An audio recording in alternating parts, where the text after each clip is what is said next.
Ladies and gentlemen, boys and girls, welcome. This is finally the 20th and last in this kind of mini semi-series of Lockdown Podcasts. We've got the full crew here eventually. We do all the usual things. This time we take a look at everything we painted over the last 20 weeks.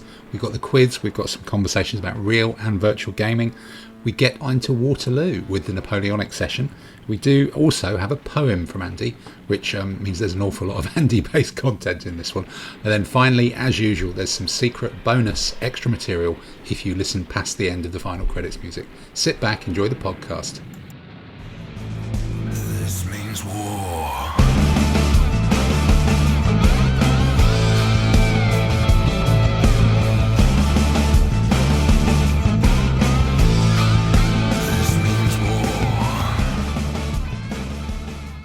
Well, welcome to episode number 20. A staggering achievement, or a staggering way of marking time through this somewhat protracted lockdown worldwide malarkey, which has clearly gone on longer than I think anybody in the world thought would happen. Whether that's true for the lockdown or the podcast or both, I'm not entirely sure. We're here with the starting team of 6 this week. Adam is winding his way from a cricket match and may well join us by halfway through or something like that. But, you know, we've got the 6 of the normal 7 here as we hit the fabulous episode number 20. And in a bit of a variety from... Is normal not exaggerating it a bit, Tim? Well, yes, okay. Normal's kind of pushing it a little bit, I suspect. But I think usual? Possibly. Usual? Yeah. Usual, yes, usual. Not even standard, usual. But in a sort of slight sort of stretch version of a break from reality, instead of this week, what have you been painting in the last week? What we're going to look around is what have you painted in the last 20 weeks? And I've got a suspicion that there's frantic scribbling on pads. There's possibly a couple of spreadsheets. There may even be a visual data graphic representation from Mr. Webb. We'll see, as he brings his work skills to the table. But I think, Simon, in your role as, IT bloke of the set, you must have a spreadsheet. Tell us what's on the Simon, I'm guessing it exists, Lee Ray Mayer spreadsheet, and yes. Talk us through what you've painted in the last 20 weeks.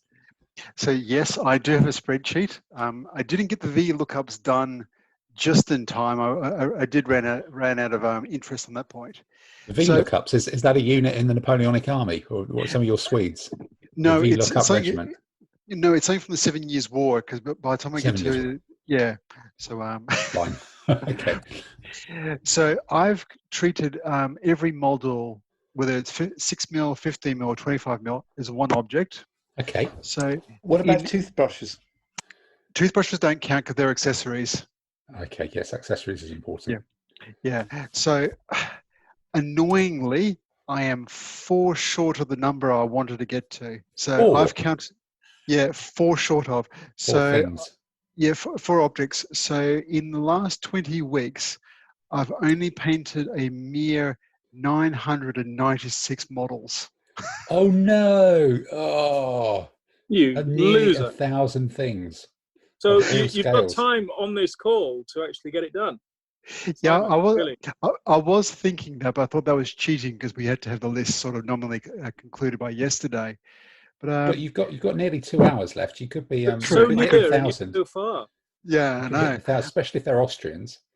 Yeah. So terrifyingly, I look at it in my 25mm Chinese army. I think I had most of it finished before lockdown started, so that doesn't count. But yeah, looking at armies like the Gaulish army, so the warband. So during lockdown, they went from an army that was fully badly painted that I brought back from Australia, stripped, rebased, repainted, and that was a mere 256 models. So you've not only painted those, you've unpainted them as well. Yeah, so they started painted, you've unpainted them, you've painted them again. So that almost counts double. You must get the extra 4 for that. Unpainting. If they were previously painted, it should count half, shouldn't it? Yeah, that should be at least half. So I've done those. Then you've got things like clear the lookup tables. Just a mere 10 elephants. I'm sorry, Mr. Webb. I only got to 10 full elephants, but they were elephants with at least 4 crew and most of them with either guns or umbrellas. So it's one elephant. Didn't you do some artillery elephants as well? I did two elephants with artillery, and then another 8 elephants. Whoops. So those have got to count double. Yeah, so I counted them as 4 models each, because each elephant has 3 crew plus the elephant. Chinese 25mm chariots, 15mm chariots, quite a lot of Renaissance, a bucket load of 7-year Swedes, which I know doesn't get into Napoleonics, but they've still got white uniforms and cute hats. A lot of modern tanks, and not to be forgotten, 8 25mm rabbits. Of course, the rabbits do count, don't they? That's good. So one armed with a carrot. So if and the Swedish like... 30-year war stuff you did as well, that was very nice. Oh yes, I got the Swedish, the pike and shot salvo guys, Prince Rupert with Bonnie, and other stuff. So is there anything you look back and go, I'd learnt something through the process of doing those that, over this, or any kind of techniques or tricks or things other than buy the right size shield transfers? If I think back almost 18 weeks to when you bought the wrong ones. But details. Details. The one I had the most fun with, in some ways, was the Gauls. I used some of the techniques that Tamsin and Dave had suggested about, doing some of the skins, some of the shields and all that. But I also managed to try to do some of the Celtic blue tattoos. Okay. So on a few of the warband, when you look at them at long distance, you can see the blue tattoos down the chest, and quite a few of them are buck naked. Which is generally an Australian in after 4 beers and in Soho, but that's a whole other story. Yep. Yeah, so they came out quite nice.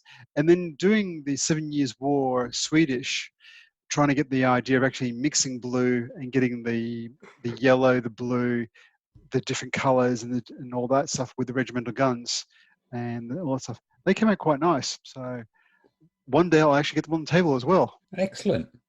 So that's, 4 short of 1,000 is pretty pokey there. I think that's a very, very credible thing. Is there any ones that you actually were going, this was a drag, or is it just all a blur of 1,000 different things as you look back? I think all of them came down to they're all quite motivational, because the Gauls were being aimed for campaign back in the day when we thought we'd actually be wargaming in May. Ha ha. Yeah, God, imagine. Yeah. I know, so that would be nice. I thought I'd be able to bring the 25mm Chinese to roll call. Oh no, that got cancelled. Yep. Then there was the Gauls for this. Then there was going to be something for the world. That got canned. I think it's just a lot of fun. Just a lot of moving deadlines then. And having a lot of motivation to keep sane. What can I do? Buy more toy soldiers and help wargaming suppliers around the UK. No, that's very, very altruistic of you then. Okay, well, so Tamsin, going to a different scale, a different thing. I guess you've done buildings and scatter terrain. It must be difficult to even come up with a taxonomy or whatever for counting the things that you've done. Or there's got to be all sorts of different stuff in there of different scales, starting from. It's all been 28mm. Yeah. So Tamsin, 28mm. You can just do yours in 28mm. I've just opened up the gallery to go through everything I've painted since it. Oh, they look nice. Not much. So starting off on 10 Waffen SS, which were for a friend. And then there was Wars of Rose's army. Mm-hmm. It was about 200, just over. It was 200 odd foot and 36 mounted. Okay, wow. Then there was sort of pulp era scatter terrain, sci-fi scatter terrain, and then of course sort of my Judge Dredd Mega City 1 project. So I think calling that a project is undercooking it a little bit, wasn't it? That's almost building a city. Yeah, a little bit. I had the judges and judges, perps, buildings, city death troopers, fatties. It does look like there's a rule book missing a whole series of pictures to be taken, because these are stunning. They were excellent. So that was one of the things where you were you started doing your own. I was going to say tattoos. I'm talking about I've graffiti decals. Yeah. I printed out two sheet A4 sheets of decals, one on cleared paper, one on white decal paper. I've been using them. I've had a few issues with the decals sticking on the paper and not coming off it. Right. I guess if you've got two A4 sheets, you can afford some attrition there, can't you? Oh yeah, it's about. And what do you think? Because I've been trying to read up on some of that to try and do some of that myself at some point in future. Did you because there's either white backing, which means you've got to paint carefully around it, or there is transparent backing, which you might not get the colours, is the theory on the internet. But did you come up with a conclusion as to which one is the best way of doing it? I still haven't really. I found the clear one. One's printed on clear. You can either sort of dry brush white where you're going to be applying them, and then because it's graffiti, that just looks like the prep that the tagger is done. Right. Okay. On the surface. Yeah. Or you can just leave them as they are, and they're just faded, old. They're already slightly pre-weathered. Okay. And then when you use white ones printed on the white backing, when you want them to look as though they're quite fresh. A bit more ping, because I guess if you were doing it on shields and stuff, you wouldn't have that worry. You could underpaint white anyway. Yeah. So the clear transfer stuff would work just well enough. Yeah, that's the idea. Okay. All the various marking off. Done, and in the last week I painted up a lot more concrete. Yeah, and I went a bit OTT on these with the decals and posters. So every item this time has now. So of course that's magic. Well, I've done 8 T-wall sections and 8 jersey barrier sections. Then I placed another order and got another 8 of each of those. A pack of 8 sort of damaged jersey barriers and a packet of K-rail barriers as well. And painted all those up towards the end of last week. Then I got some more scattered terrain done over the weekend. So some vending machines, some miniguns, some prisoner holding posts, garbage grinders, gas cylinders. Yeah, you've got to have some gas cylinders to blow up. Last night, started painting, got the painting done on this final bit, a subway entrance, and did the varnishing and sort of decals today. Okay. Washing and decals today. So how many buildings have you actually got in your Mega City 1 then now? Is it? Well, it's 3 buildings plus subway entrance and the burger stall. Okay. Plus all the scatter and the rest of it. Plus all the scatter. So you've got 2 billboards, you've got 6 shipping containers. No, I hear good things about this game. I've seen a couple of bits on Twitter when people have said it's a nice, simple kind of mechanics. It really does flow well. It certainly flows well because it's basically the same mechanics as Strontium Dog, and that works very well with the Strontium Dog bit. But with Judge Dredd, the judges, because they're quite expensive to buy, can easily be massively outnumbered, and they could easily get taken out before they even get their chip gets drawn. Okay. And you got the issues then that most judges are of high enough cool factor that they get the star chip, which means they could return it. They could try to return it to the bag, but the risk if they do that is that if they fail, they get a pin marker, which means that they can't react to things. Right, and then the game's over. If they're the judges, can't they make their own rules? That is a very good point. What one of the game designers has suggested as an alternative bit is, rather than giving them the star chip, give them several action chips. And then when they draw sort of the second, third, whatever one's out, they roll a cool test, and if they get a special result, a special on the die, then they get 2 actions with that chip. Otherwise, they just get 1, as though they'd been pinned without actually being pinned. Okay, so they might sort of effectively semi-skip some of their turns just to level it up a bit then. Yeah, I guess it's difficult where there's masses of people against 1 or 2. You do need to do a lot of reactions to make that work. Wow.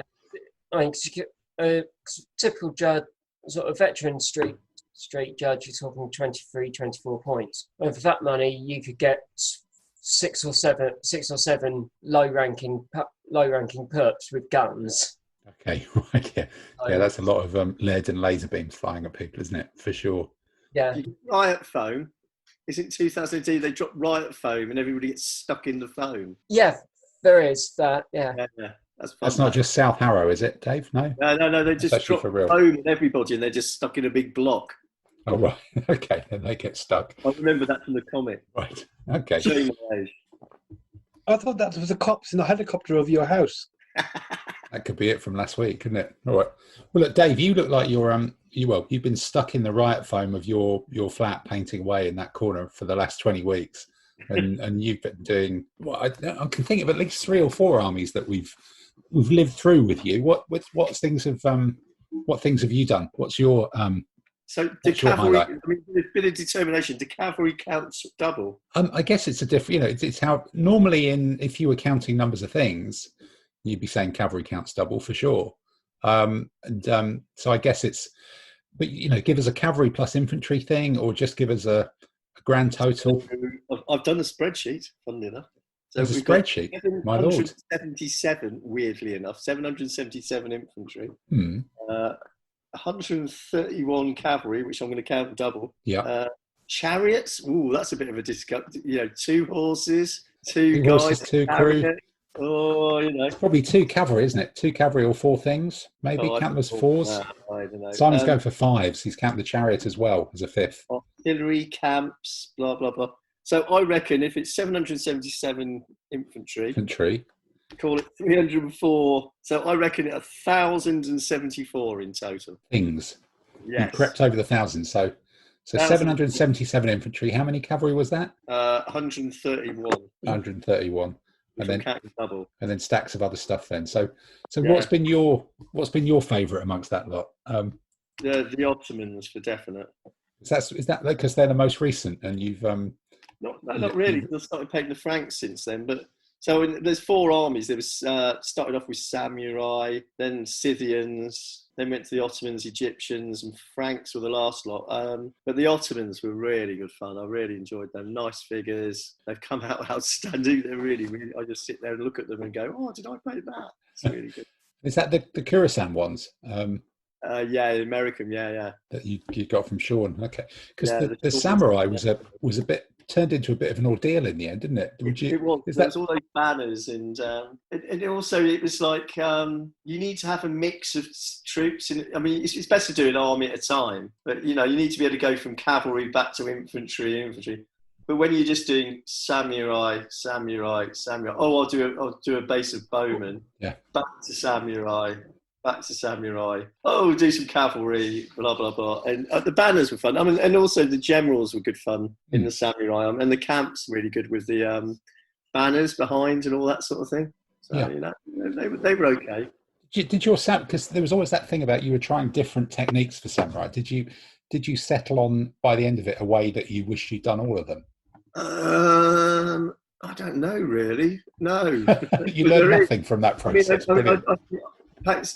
Doing them black, a bit of dry brushing to pick out the detail, and then I think I ended up putting black on again. I mean, I did a pretty hard work on them. It wasn't just paint, ink, blah blah blah. I think it was paint, it was undercoat, dry brush, paint, ink, paint again, sort of case. So they were quite hard work, but they were good. They were fun. Mm-hmm. And still. Almost none of these have yet to. Well, have many of them taken the field of play yet? No, the Ottomans have been out. The Franks were out at your house. The Franks were out, indeed. Yeah, they're out. Yeah, we'll talk about that in a bit. Yeah, that was fun. No, the Egyptian have still got another 8 more chariots. The ongoing saga of the Egyptian chariots. Right. Okay. Even though I've got 6, there's still 8 more in the box to be done. There's plenty more for the continued lockdown to come. Yeah. Right. And so Khorasan win and Kickstarter wins as well. In fact, I think you were painting so long that you actually got some of the Kickstarter delivered that you'd ordered, a year ago? Oh, no, I've had one Kickstarter for Justinians and camels was at Christmas, and then since then I've ordered more from them. I think War and Empire I don't know, it could be going up for 400 quid. I think over the time. Wow. Well, that's not bad for. And that, so, but I think the Franks are going to turn into 2 Frankish armies, funnily enough, because I think I've overordered. Right. Okay. We'll see where that takes me. No surprise then. All right.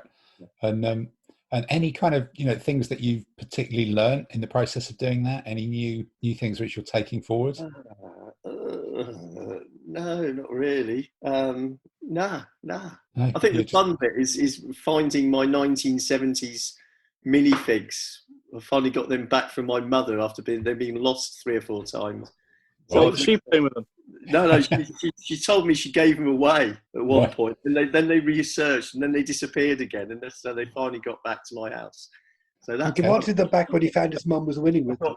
I've got Roman cavalry. Because she keeps beating you. I've got Roman 25mm cavalry, which I painted in the 70s. Oh, that looks like proper Humbrol enamels. It is absolutely 100% Humbrol enamels. That's genius. It'll be impressive if you can strip those figures, see if they've got any more detail after you've taken the enamel off. Has anybody got a suggestion for taking enamel off? Brake fluid. Yeah. I think the shields are quite funky considering how old they are. I've got a suggestion. Brake fluid or nitromorphs. No, I really want them. I want these to be reconditioned, and I want these to appear on the table. Sorry, Tanzi, are you saying that nitromorphs will actually take that off? Nitromorphs. I don't know. You just stand back when you try. Stripping enamel for a long time, so Baby Sham. Or a flamethrower. Yeah, that could be it.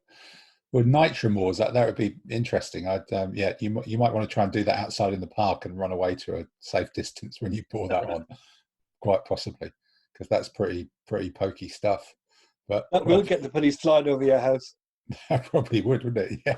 Yeah. If you go buy an industrial bucket full of that, that'll be a challenge. Okay. I'm definitely determined to have a scratch 1970s 25mm army on the table at some point. That was going to be a bit of a laugh. Okay.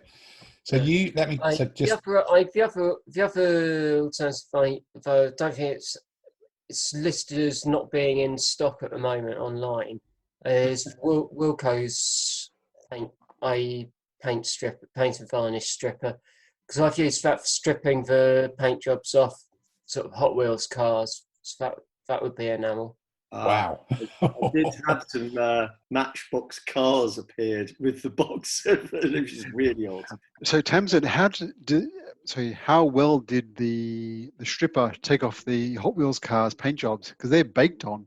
Quite well. You need to scrap a bit. But did it dissolve the tyres, or did it dissolve the tyres? Maybe not. No, you dismantle the cars first. Just put the metal bits in. Right. Okay. Otherwise, it would just be all one gloopy mess. Yeah, it will. It will destroy some plastic. Okay. All right. So plastics are okay. It's weird. Can't really tell until you try it. Yeah. So I think, Dave, that probably puts you in the lead on the number of things you. So far, so good. I think Tamsin, we've still not quite worked out how to reverse engineer how many things a building is. But I think for your or how much a Jersey barrier is exactly. But I guess your 28mm scale just gives you quality wise an advantage, but numerically wise is tough against these big 15mm boys, isn't it? Really. So I think, Dave, you're probably in the lead so far with what was it? Just over 1,000. I reckon. Hang on, I've got a notepad. I reckon 1,074. If you count the cavalry double. Count the cavalry double. 1,074 things. My lord. So this means war.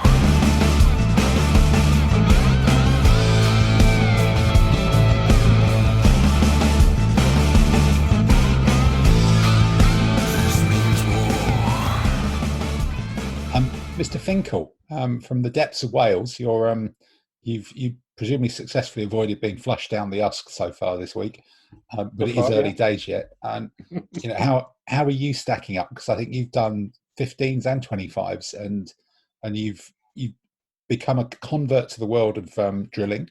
And there's been all sorts of different things that have been going on. You've done all sorts of shield transfer weirdness. How's your last 20 weeks of painting gone? Well, considering I'm normally a sort of slow and sporadic painter, I think it's gone quite well.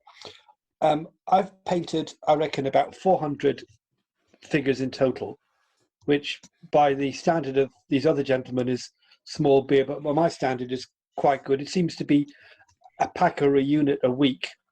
And because I'm paradoxically working harder from home than I would when I'm in the office, I seem to find that, getting anything painted is a result. So most of what I painted was a War in Empire Kickstarter order. And apart from one pack of figures I don't like, I've painted the whole lot of those and some other bits as well, including a Saga Irish group, which was sitting around for ages. And then when I bought the plastics, that gave me the impetus to finish off that army.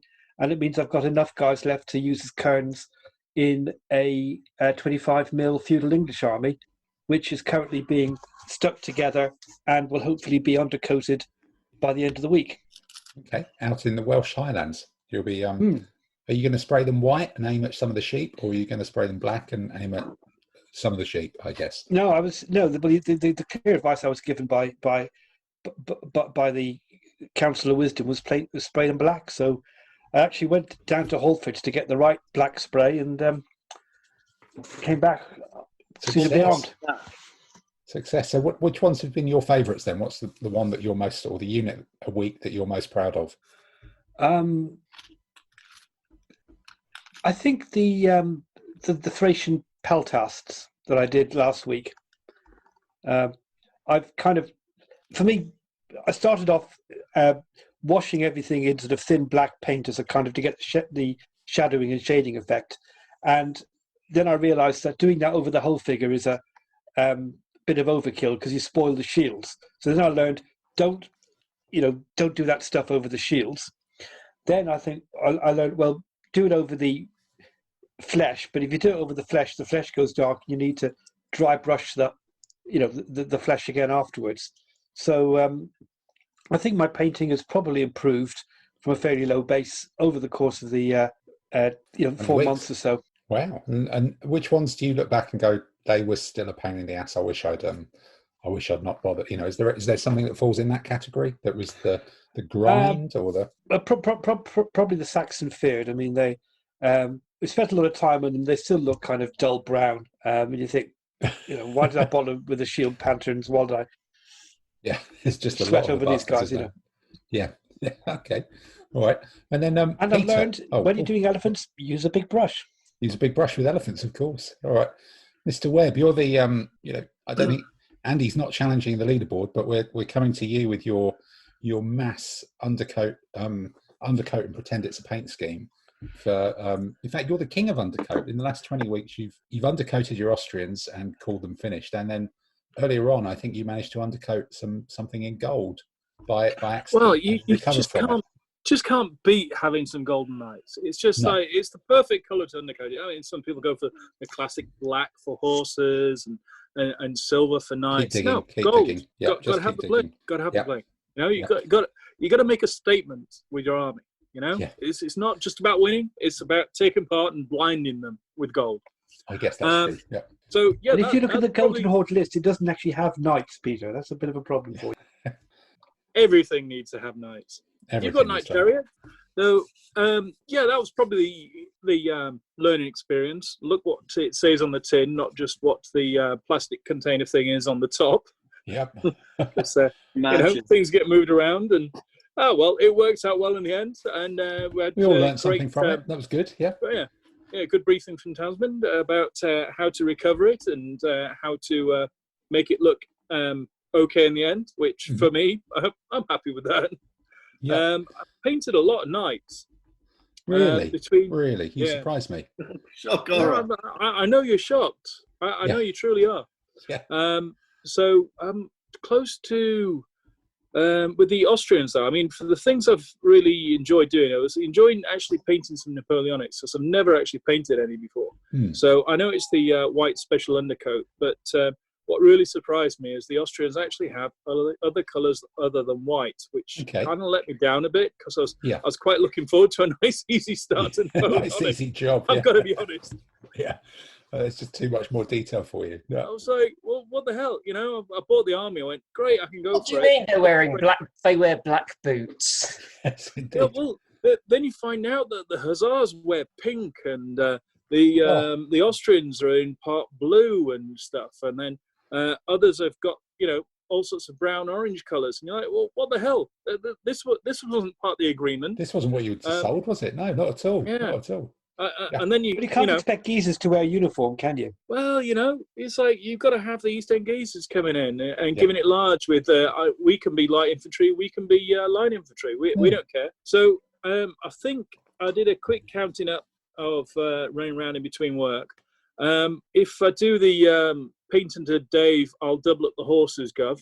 I think I'm close to about 800 in total. Solid. So I'm quite pleased with what I've done, because after all, no one else has done a blue flying gorilla. I mean, we've just got to face facts on that, you know. You're top of the list on the blue flying gorillas, aren't you? Top of the list on blue flying gorillas. I did some Reaper ones just to break it up. I think that was the thing for me to break up the rigidity of it, of doing yet more whitewash Austrians. Yeah. But I'm quite pleased with what I've done. I learnt more about basing as well, doing a bit of variation thanks to some of the briefings from some of the people here. So I was quite pleased. I'm coming out of COVID, coming out of lockdown, not COVID yet. Yeah. long way to go for that. With an Austrian army and a Spanish army. So. Okay. And was there anything that in there, you know, you talked about being particularly proud of the Austrians. Was there anything there that was fitted as a grind? And, you know, you said you picked up some new basing techniques as well, but what was the low point of that kind of epic slog? The infantry just never ended, because the Austrian units are in the latter part of the Napoleonics. They go to large, and you're like, what? You mean everyone else has got infantry this big, and the Austrians have to go one more? It's like yet another infantryman. And then you've cleaned them all up and everything else, and you've sprayed them, and then you've got the little epaulette thing. So you think, look, I've sprayed them white. Can't I do that? And you just see, you've got to have these little collar epaulette things. And oh no, there's a little bit of gold here. And at the end of it, I was just, okay, I'm going to go spray something gold. Yeah. It was good to do. Don't think I'll do another Napoleonic army. Certainly won't do a bleeding samurai one, that's for sure. No, that's a little bit too hard, isn't it? No, I must admit, I found exactly the same with the Napoleonics, even a different scale. You start by thinking, I can do this with undercoat, but then you end up just going, no, but there's a little bit of detail. Then actually I could put a bit of red on them. Then I could put a bit of this on them, and I could do that as well. And then each time you're doing it over hundreds of figures. And it just goes on you spray forever. It out for 3 or 4 and you go, oh, that looks all right. By the time you got past the second unit, you're like, you're kidding me. Oh, no, it's just a nightmare, tell you what, isn't it? I better like this rule set, and I'd better like the Austrian army, that's for sure. Yeah, no, that's my theory as well. Definitely. This means war.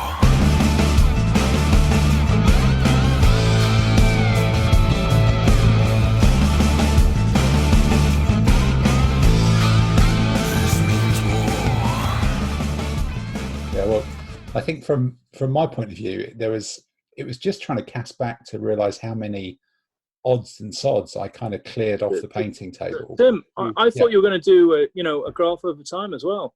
Well, they could do. I'm going to pass that to the IT director or something like that. But it was realising how many odds and sods that I'd got, that I would just dog ends of units and things that I had painted around. So I think I started with 5 or 6 bases of those museum hoplites with the big shields, which were lovely. Doing 6mm prone infantry, that's an easy way to rack up the points because they're just tiny little blobs. So, 130 of those, but that's actually about 30 bases or something. That's 4 to a base, and it's almost just dry brushing, but it doesn't count. I had some 15mm javelinmen that I picked up in France at the end of last year. Then there was that Assyrian army that I think I'd started, but not in a meaningful way before lockdown. So actually cracking on with that and doing the chariots with the sticky on panels. Wallpaper. Yeah, the wallpaper on the chariots, which I kind of copied almost literally from my 15mm army. And I think finding how nice new line figures were when they painted up was just really, really good. I think they've got a sale on at the moment. So that's it. I had some blue. They've got their I think it's their 25-year sale. So I think they've got 20% off, and their figures are stunning. Because after your recommendation, I bought them for my 20mm Chinese, and for what you get, they are beautiful. They are really proper, nice figures, and they paint up really well. Yeah, no, I think I added quite a few to the original base, but that was like 100 infantry, 24 cavalry, 4 of those massive chariots there as well. Then I had those Blue Moon pikemen who were they're almost 20mm. I picked up in the States. There was 30 of them, and they tower over my other pikemen, the Swiss.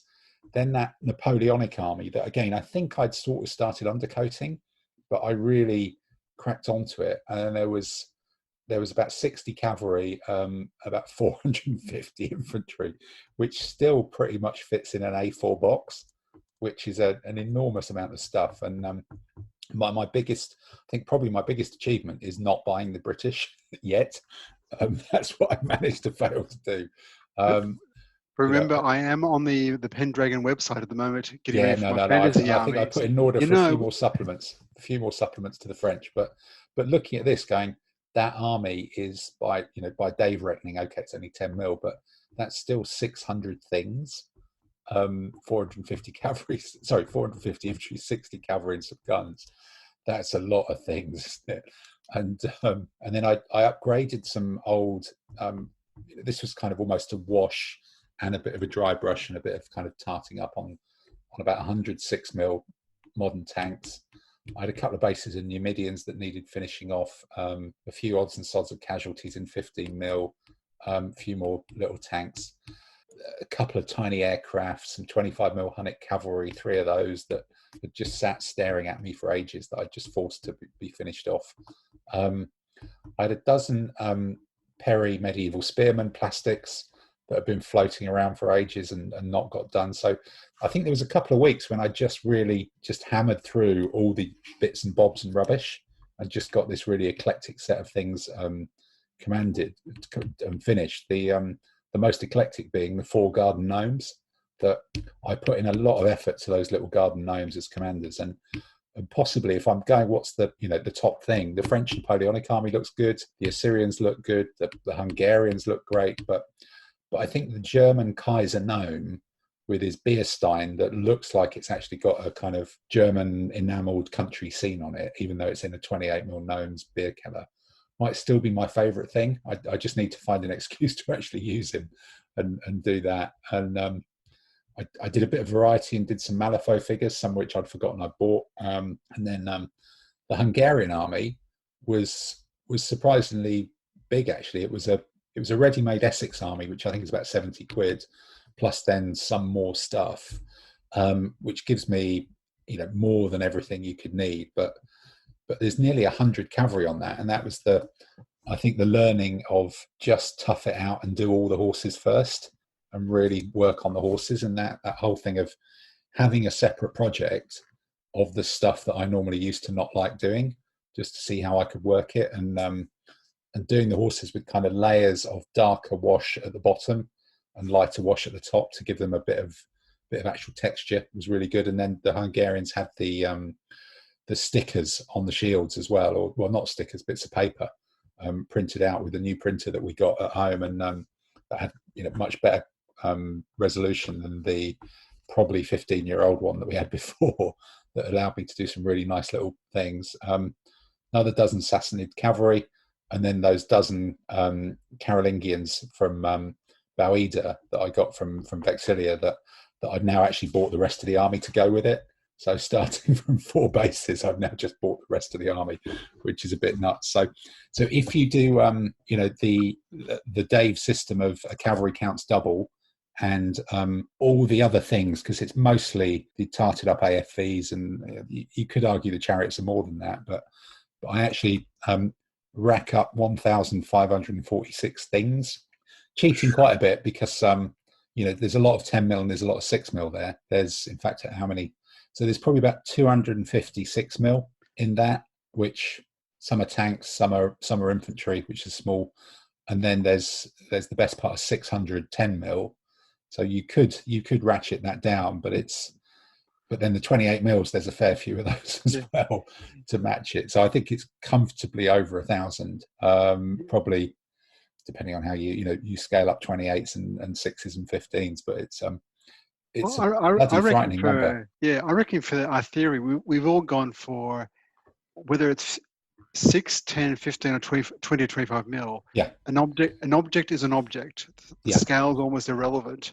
So that way that it keeps it nice and clean. So yeah. Tamsin probably is, when she brings in the metric pallet load of concrete things and all that. Yeah. Yep. That's an awful lot of bits. But so, 1,290 things. But if you're doubling up cavalry, that kind of comes up to about 1,500, which is a bloody frightening number for 20 weeks. It's actually about 70 things a week, which is just insane, really, isn't it? I don't even know how I managed to do that, but maybe some of them were just quicker than others. So scary. Painting challenge that I do over winter. They do the scoring, so it's by size of figure as well. So a 6mm foot figure is half a point. 6mm cavalry is 1 point. 10mm foot 1 point. Cavalry 2 points, and so on, going up the scale with more points, the larger the figures get. Okay, so I did, because it was a spreadsheet, I did break it down by scale. So so the it does all. Yeah, I think you missed on the 6mm. It looks like you missed your vehicles there. Yeah, actually, I did. I've not collected the vehicles, so they must be something else. They must be in there. My formula doesn't quite work well. It should work, shouldn't it, with vehicles? But you just think of between the 7 of us. Yeah, I've got close to 1,000 because I didn't count my cavalry. I counted the cavalry as just one object rather than 2 objects. You think of, I've got 1,000. You've got 1,500 easily. Tamsin's going to be well into the 1,000. Dave is well into the thousands. Between everybody else, we're up to the better part of 6 to 6,500 models between 7 of us that we've painted. Wow. That's not a bad effort. That's spectacular, isn't it? Really, that's someone's got to keep the model making industry afloat. I think it might be us. That could be it. Yeah.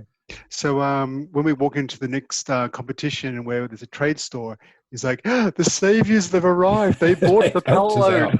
They've helped us out. No, I think that's a spectacular amount. 6,000 or 7,000 things between us. Oh my God. Brilliant.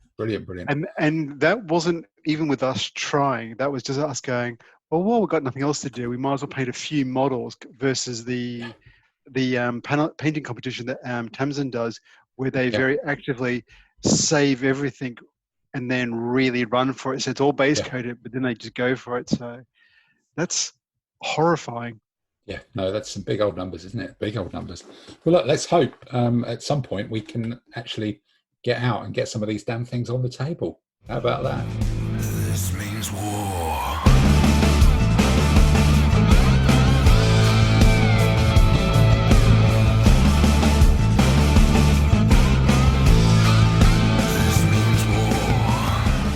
So talking of getting things on the table, it's that point in the podcast at which we consider who's actually been playing this week. Now, Andy, I understand you snuck in possibly some online games before you headed down the M4 to deepest, darkest, or probably bright and sunny Wales, actually.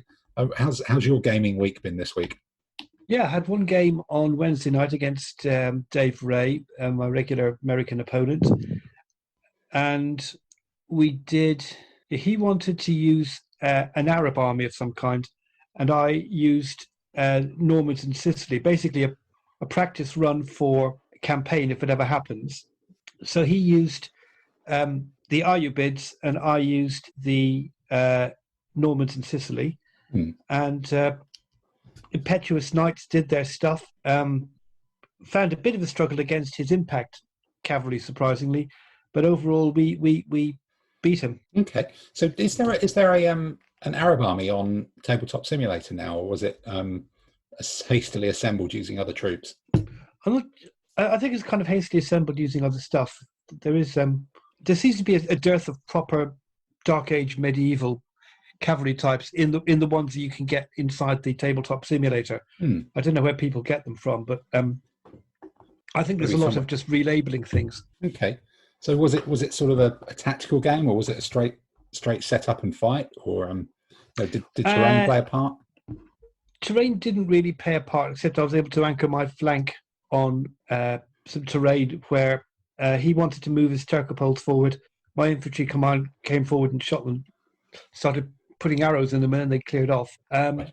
He didn't, I don't think, use his commands ideally, because he had one command of elite heavy cavalry bow who felt they had to stand up to my knights and fight them, whereas instinctively I'd have evaded them and used the impact cavalry to charge the knights in the flank and then come back and hit them frontally, but he didn't do that. Okay. So that all went fairly well for me, but then my command kind of broke up because, knights go impetuous and they run all over the place. So with a couple of low command rolls, my big knight command, which was 6 impetuous elite knights and a heavy cavalry and an impact knight, were kind of scattered to the 4 winds and difficult to put in order. But by the time he started doing anything serious about it, his army had broken. Okay. Was that your game of the week then? Yeah. Or did you squeeze another one? Okay. No. Then, so Dave, you came over to Madaxeman Towers yesterday, and we sat outside in the sun, or almost in the sun. And squirrels. Near the squirrels, yeah. Near the young squirrels playing and taking the piss out of both of our poor tactics. And we did something not only weird in that it was an actual face-to-face game, but we did a historical reenactment of something. Yeah. Clearly of a battle I'd never heard of. It was pretty niche, but yeah, it was good, wasn't it? It was something the German ADLG people had done. If you've read Count Belisarius by Robert Graves, you'd be aware of it, which is one of the great books. Okay. Got me into wargaming in the first place. Yeah, but I think what was really nice was discovering the Germans had started to play ADLG. Yeah, it's a good thing. We like that. So we thought, I think we thought we should support their blog post by. We should put the blog post on the links to this. We will do. Yeah, that's a good point, actually. Yeah, and hopefully the Germans will take positive attitude that look, we're copying their ideas. Yes, yeah.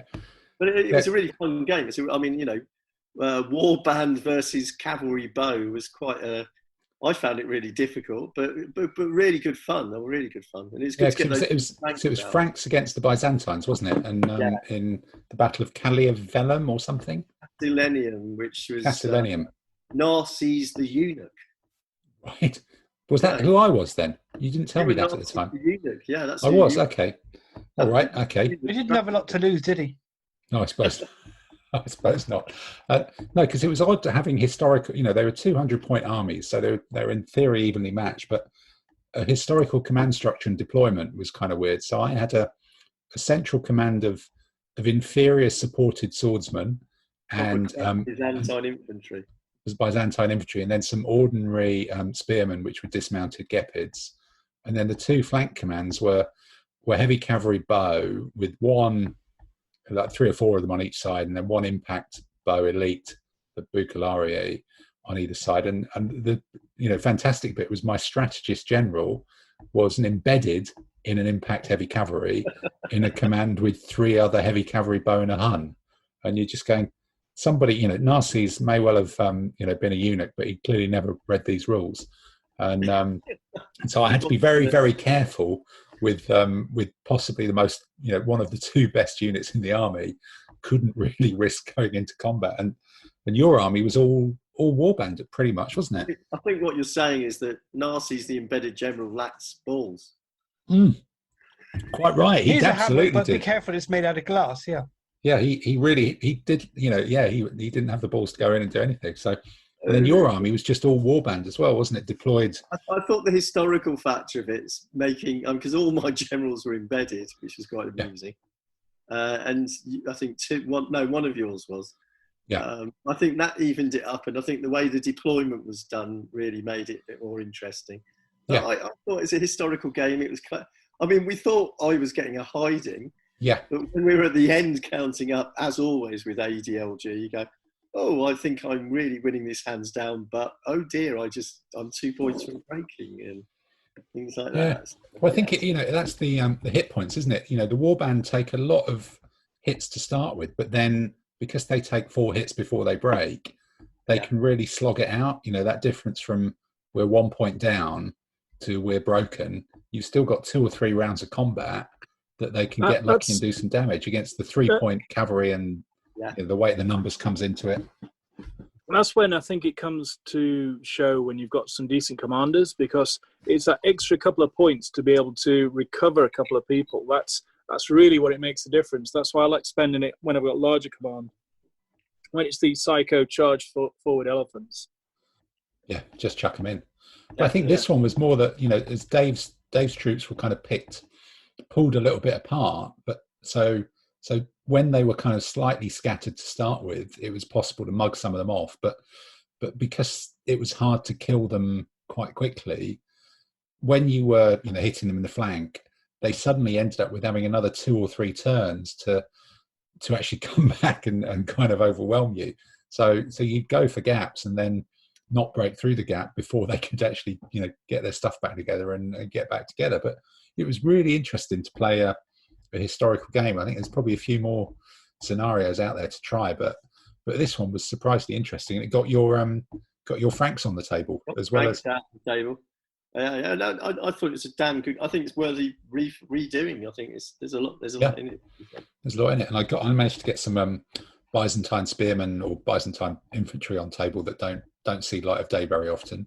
Some old strategy period, some old sort of strategy and tactica troops that I got in Canada from their Canadian distributor years ago when I was on holiday, that I managed to sneak past the better half as part of it. But no, I thought that was a really interesting game to give a go to. I definitely look it out, and it'd be very easy to.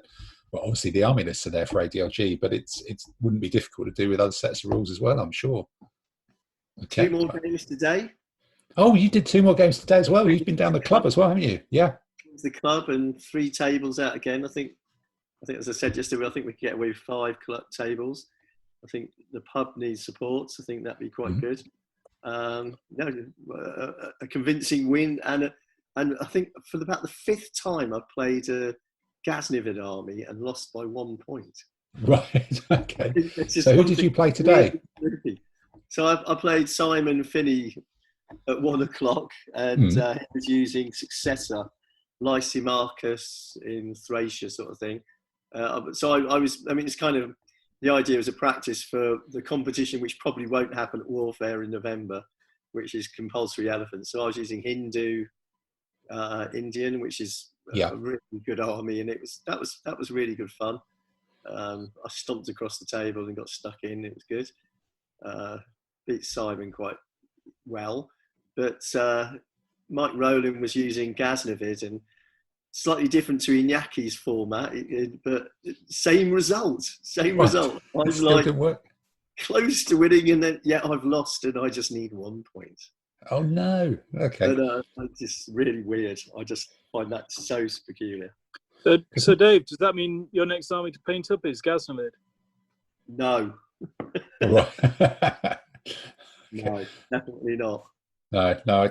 Was Mike using because Mike always uses those really old whatever, I'm trying to think of the name of the figures, Peter Lang figures almost, isn't it? Yeah, Peter Lang and minifigs.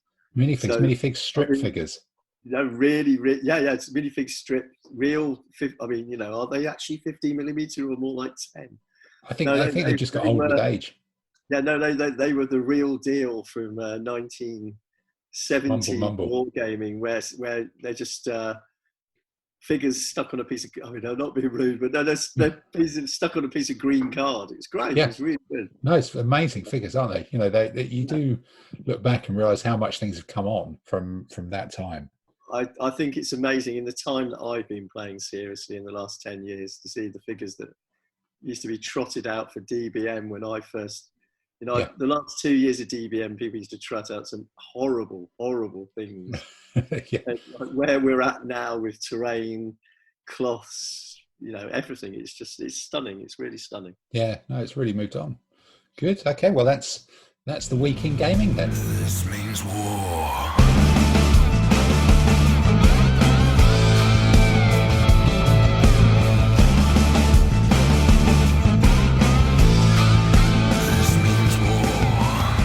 So look, let's talk about some games we played this week with different army lists. And this week, the army list section jumps to something that we didn't play with at all this week, which was it's a really interesting army. I think quite a few of us have used it in competitions as well. So it'll be interesting to see how Peter and Simon pull this together. So it's the Chinese Northern and Southern dynasties here we've got. And one of them's got an elephant option, but the Northern and the Southern are both quite different. It'll be interesting to see if Peter's managed to resist the elephant option. But I'm taking a wild stab in the dark that Simon, coming to you first, you have failed to resist going Southern and the elephant option. So talk us through your list. Is it indeed Southern dynasties, number 120? Yes, I am ashamed. It is the Southern. It has an elephant. Of course. Now, in my defense, this was the army list I took to a competition in Pamplona. So no, Alicante, I think it was, where Dave and we went down to Spain and said g'day. And it was a themed event where they had a few different armies, and I went for this random Chinese one. I think, Tim, you were there as well, weren't you? Was that the one in? No, I think I went to the one in northern Spain. That this army was one of the options. That was a cataphr. You had to have some cataphracts, I think, was the one. But I didn't. Okay. I missed Alicante. Okay, yeah. So this yeah. So I think this army got placed better than Peter. But we won't mention that. Okay. Yeah. So the idea with this army here, it was just so with the Spanish competitions, they do a 2-list army. So I had a northern and a southern army combination. The northern army being more purely mounted was a little bit boring. We've done those a few times. So I thought bring the more fun version, which has got, being a Chinese army, almost every element possible known to mankind. And that was half the theory of the army was, can we get almost every troop type other than foot knights into an army? So being scientific in our army. Looks pretty close, yeah. Yep.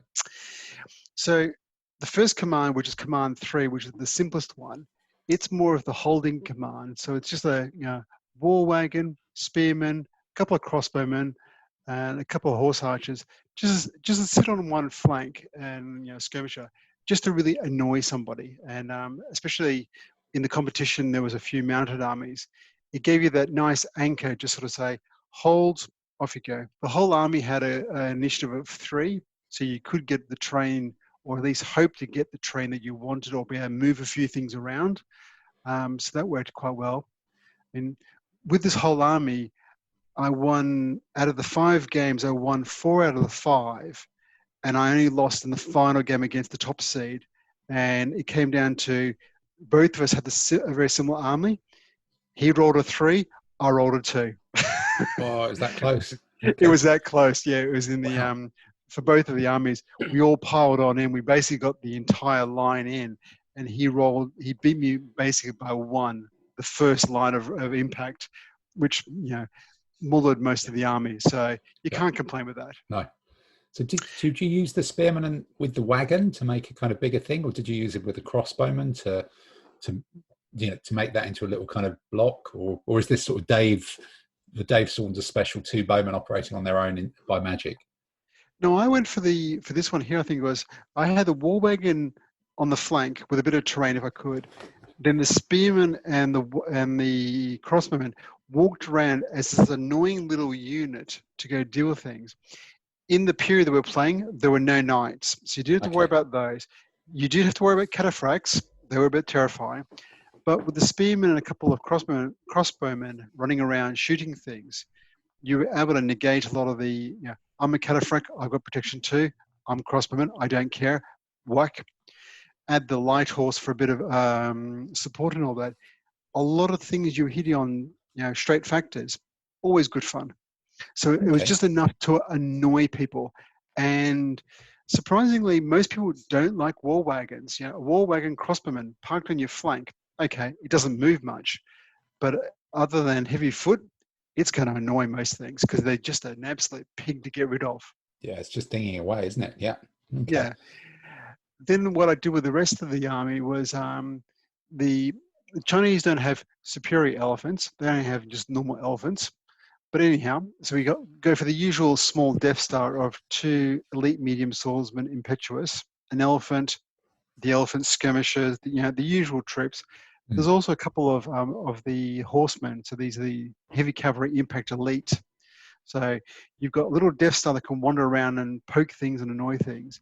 But then you've also got 3 mounted, 2 of these heavy cavalry impact and then 1 bowman, just to give you that mounted punch if you need to, just to go annoy something, especially if a couple of skirmishers come and deal with you. They've also got the brilliant commander, just to make sure that you can point at the right place you want. So this is a textbook 2 commands command, isn't it? There's a Death Star, and then there's 2 cavalry and a light horse. Yep. And then I think in this option, this period in competition, you had to have a couple of cataphracts. So here, if you're going to go for cataphracts, go for full fat, proper elite cataphracts, point that way and go deal with things. So they had 2 mediums, 2 heavy swordsmen, 2-handed choppers, great fun to go and annoy things, some cataphracts, crossbowmen, javelmen, and a heavy spearman. So a decent command of everything they could fight. The 1 javelman would pile into a bit of rough terrain for a bit of safety, if not provide a nice overlap. But you've got 13 to 14 elements worth of all punch troops walking across the table to come around and say hi with a few skirmishers. And it was a very different army that I've used, because I'm normally more of the medieval style, monolithic, knights here, pike here, a couple of bowmen and all that. This was let's mix all the different troop types together, and it was very difficult to use, especially not getting pulled apart. But once you sort of got your hand around it, you could really cause some troop types, some armies, some damage, because you could never get a pure rock, paper and scissors. It was always, I could beat you, but then you'll kill me. Then you got an overlap, and then, oh, this is going to hurt, and then just the whole world will hurt. Yeah, there's quite a lot of shooting in there, isn't there? There's actually 4 crossbowmen and the wagon, 2 light horse with bow, a couple of little, light infantry as well. It does put out quite a lot of shooting that's quite dangerous to cavalry and armoured cavalry in particular. Yeah, and it did annoy a couple of the top Spanish players, so they got quite well miffed, as every time they turned around they were being shot at or charged by something somewhere. Yeah, and that was always good fun, and it was good fun as an army, and it looked pretty as well. So that was half the other thing. Yeah. Well, Mr. Saunders, you've used Chinese armies and painted them up. What are you looking at this one? I know there's at least 1 command that's got 2 Dave Saunders bowmen in it. That must keep you happy. Where did the fortifications go? Oh, there's 2 fortifications as well. Yeah, I'd missed those off the army list. I think that's probably a question for Simon. So the fortified camp's good, and the fortifications. I guess the fortifications go with the war wagon. Yeah, I think it's a hard to remember because that was before COVID, so that was like years ago. But I think the fortifications went with the war wagon command, and so it did allow you put the fortifications out, and you could see some players going, "Oh dear, what's going there? Is there going to be some heavy artillery or whatever?" And people started to avoid that command, and they started giving you up to 8 UD of avoidance and all that. So quite often they did absolutely nothing, but they were great fun just to annoy people. So they went in front of not an artillery piece. No, but most people thought it was like, okay, here's a fortification, that's going to be heavy gun, it's going to be pointing this way, it's going to do this. Oh, it's crossbow. Oh, bollocks. I've now wasted that whole command. Yep. So, but it did stop them getting ridden down by a cataphract. So that's positive. I think it's really good. Having the medium swordsman impetuous elite with the elephant is really good, because I guess that either works or it doesn't. But, you've got that supported on either side by cataphracts and heavy cavalry. So yeah, I think it's really good. I mean, there's not many skirmishes there, which is possibly a really good thing. I mean, I can't see the bottom of the sheet. How big is the army overall? 22, it was 22. 22 in total, including the camp. That's all right. Yeah, I think it's I mean, Simon's. It's not Simon's normal knights and more knights, but it's pretty heavy metal actually in periods and things. Yeah, I think it's really good. Yeah, there's a surprising amount of width of grunt there, isn't it? You've got 3, 4, 5, arguably the crossbow 6, cataphracts 7, 8, 3 heavy infantry 9, 10, 11, the spearmen 12, crossbow. You've got 14, 15 of you've got to fight it, haven't you? That's half the table with some quite decent stuff that's going to give all sorts of things an interesting matchup. Okay. I'm quite a convert to the war wagon crossbow, or that's a really good piece of kit. That is, especially if you get it in front of cavalry, it's just a nightmare to deal with. Yeah, but it is a static thing, isn't it? It just has to sit there and they have to deal with it, doesn't it? It doesn't do anything. Yeah, but it trundles backwards and forwards, just getting in the way of people. It's really, I think it's quite fun thing. Okay. Tamsin or Andy, any thoughts from you? I'm kind of struggling how you'd use that army. It looks very kind of disparate, and I think for 22 units, you don't seem to have a lot with a lot of oomph in it. It seems somehow you think that there's not a lot of really high quality stuff. There's not a lot of very hitty stuff in it for only having 22 units in it. I think against infantry, you've got. I mean, I always think. In reality, the cataphracts are almost high quality infantry. I know that's a contradiction in terms.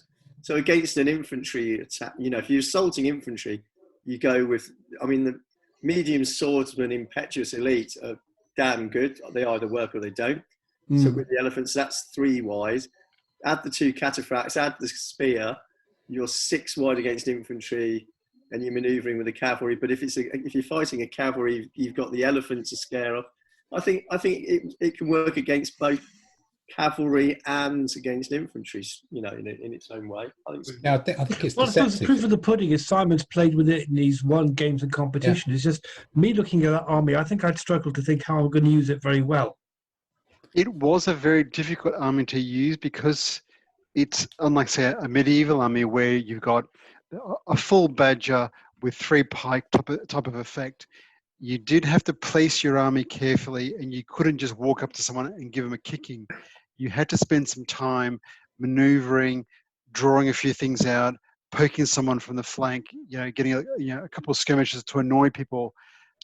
Once you learned how to tease apart a couple of armies, it worked quite effectively. But if you just wanted the line 6 up and charge across the table, it didn't work. I tried that once. I packed up in about 20 minutes. Yeah, that's a tough one.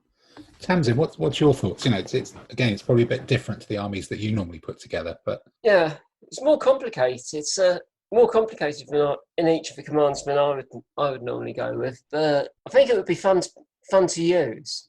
Yeah, I suppose you could simplify it if you had the heavy swordsman and the heavy spearman from the second command.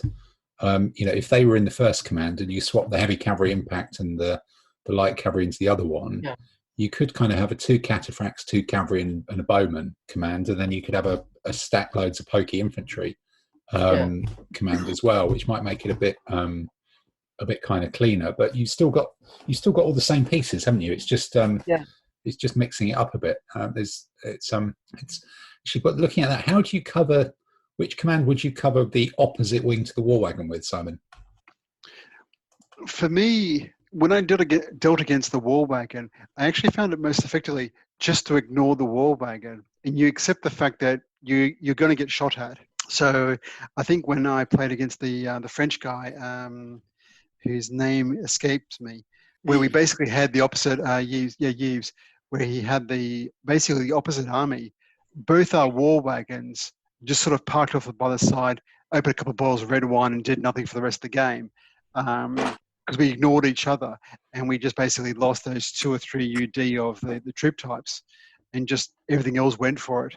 So because one or 2 spearmen against a war wagon, war wagons can be very tough. I've tried to charge with pike, and the war wagon stood there and went, really? Is it the best you've got to go against me? So yeah, they can be quite tough. Oh, it looks like we just had an Adam arrive from left field, hot foot from the cricket pitch, and looks like he's attempting to get on video possibly at this point in time. Do we have an Adam in the room? We do. There he is. Hello. How was the cricket, Adam? Yeah, we crushed them, so all good. Fantastic. Took a little bit longer. Took a bit longer than I was expecting, but that's a sentence I quite often say about cricket, to be perfectly honest. Yeah, I suppose that does work, doesn't it? Yes. Well, look, you've missed us totting up the fact that we probably painted over 6,000 figures between us in the last 20 weeks, which was quite spectacular. A lot of them quite small scale, and I think because you've been doing 28 mil, you could contribute to that, but not in the hordes. Did you say 6,000? Yes. Yeah. I don't know whether to be impressed or appalled at that. Yeah, it was pretty. Life, you losers! I know. Now, at least 4,500 of those were between four of us. Yeah. And then Napoleonics, some of them just count as being undercoated, and you've done most of it.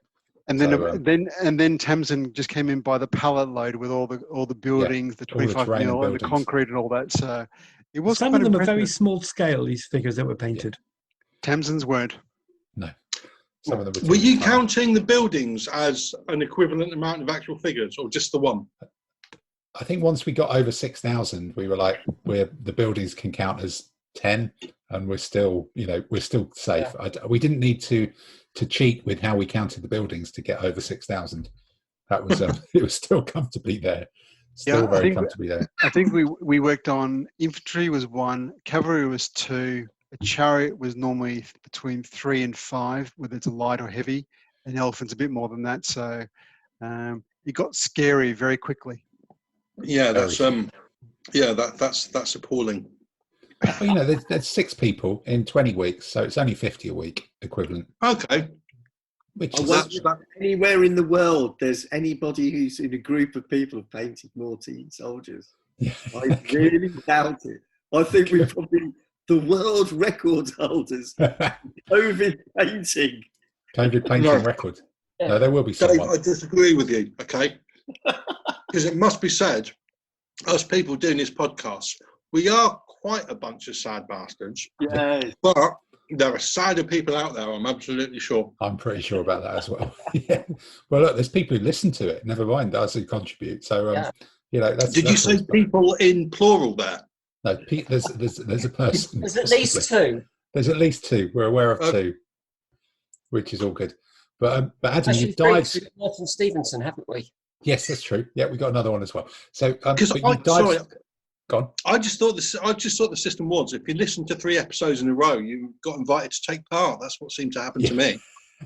Yeah, well, we've been waiting to cycle out, but nobody's managed to get 3 in a row. So that's why you're still here. To be honest, okay. It does work like that. But you dived straight into Simon's slightly eclectic and cobbled together, but possibly effective because it did quite well at a competition. Chinese Northern and Southern Dynasties Army, which has got kind of Death Star plus cavalry command. It's got a cataphract plus bits and pieces of foot command, and then it's got park on a flank, war wagon, and some stuff command as well. Is that a Chinese elephant? This is the Chinese elephant. I think it's the only one allowed.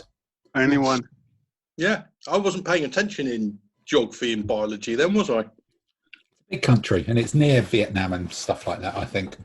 Or they used to own parts of it for quite long periods of time. So, so that's that one. And then I think our do you realise it's taken us 20 weeks to actually find a list that has got something which combines elephants and something which could be classed as a knight? What could be classed as a knight? Cataphracts. Are they technically? I mean, they're not real knights, but they're kind of. It's close enough. We all know they're Knight X, really. Yeah, they're Knight X from the good old days. Yeah. So then the other one that we've got somewhere is. I'm taking bets on lots of cataphracts. Yeah, we're taking bets on lots of cataphracts and lots of elephants in Peter's. There's going to be an elephant. So this is the Peter option. Yeah. Chinese Northern Southern Dynasties. So Simon, early on, you were saying that 1 week ago is line up and charge. I've just gone for that. I've just gone, yeah, we're going to give it some large. We're just going to go in. So good old Elephant Death Star. Got to charge in. Got to have a bit of fun with it. And then I've mixed it up. Tim, you were saying earlier about having the couple of cataphracts with Impact Horse. I quite like that because you and Adam used it against myself and Andy when we were up at the doubles. All right, Burton, was that? Yeah. Oh, yeah, no. Burton, yeah. Did it work? Just. Oh, good. We had you excellent. on the ropes. And it was like one or 2 points in it, wasn't it? At the end. It was a draw that game. Drew that game. Wow. Yeah, with one or two more turns, we'd have won it because we had them on the back foot, but time was called. My memory. Yeah, exactly what happened. Yeah. Okay. This means war.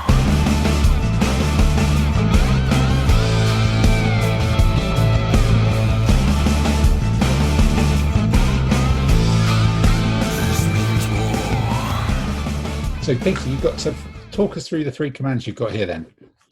Right. So, first command, a couple of cataphracts and a heavy cavalry impact. So, they can actually go in, do a lot of damage. I like having the heavy cavalry impact with the cataphracts because you've got a bit of variability. There's a couple of bowmen there as well. So, either I can have the bowmen in terrain supporting the cataphracts alongside it, or I can have them separate out. So, this is good for one wing. So either we're coming down the side with the heavy cavalry impact and a light horse taking up the edge, or we've got the bowman going forward with the cataphracts alongside it with the heavy cavalry impact acting as a sort of maneuver element around it. It's a competent commander, so it can have the maneuverability, have the capability to either swing towards the elephant group, or it's got the flexibility to take a couple of hits and recover itself. You've got elite in the heavy cavalry impact and the cataphracts. So when they're going to hit hard. It's going to be good. You're going to see things flying all over the place. So I quite enjoy that. That's one where you can just, if you just get the bowmen to get 1 or 2 hits in on a couple of units before they go in, they're just going to go straight through. So I've got one command that's definitely got impact. So I was happy about that one. That's what I was aiming for. Next that's one. driving down a flank, isn't it? For sure. Yep. Absolutely. It's going to piss off anybody. Turn off with a couple of light horse and a couple of horsemen. Yeah, I'm going to stomp you quite happily. Next one, elephants. Yeah, got to have it. All right. It's not elite. It's ordinary. So I didn't include the commander because I thought, yeah, I can put him in there if I want to, but I'm not risking it totally. I like it. It's an Elephant Death Star. You've got the medium swords, Impetuous Elite, which I think that's what pushed me over the edge to have it, because some of the other armies that you have end up with pretty crappy medium swordsmen or half and halves. So this is going to have some decent hitting power. Plus you've got the ability to go through terrain. So I kept it so this has the flexibility to stomp through terrain if it's there because of the elephant. So someone's slapping down fields, great, not a problem. If someone's going to be coming along with a lot of cataphracts or chariots, no problem. I'm going to put down terrain and force them to fight where I want them to. So I can have a bit of fun with that. Ordinary commander, nice and neat going in. My last command, I've got the commander-in-chief with it. And I like heavy swordsmen with two-handed choppies. Partly because my son chopped up my Spanish knights with it a couple of weeks ago. So I was like, well, if it works for him, it can work for me. So they've got a lot of hitting power. A couple of light infantry in front of them. They're going to get there. A couple of bowmen to work around the edge just to do the overlaps against light infantry or get a couple of shots in.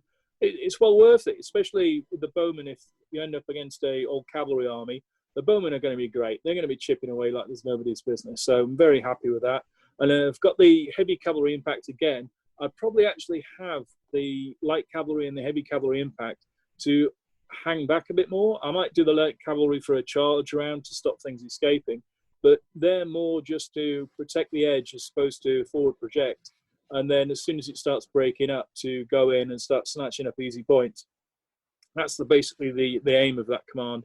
It's a delivery system for two-handed choppies, getting in there to mash things up. You can't ignore it. It's coming at you. what are you going to do about it? So is that one? So this one's looking at the army, because you've got the cavalry, the 2 sets of cavalry. It's almost one deployment here, isn't it? Your Death Star's going down the middle, and then you've got either of those other commands on one wing or t'other.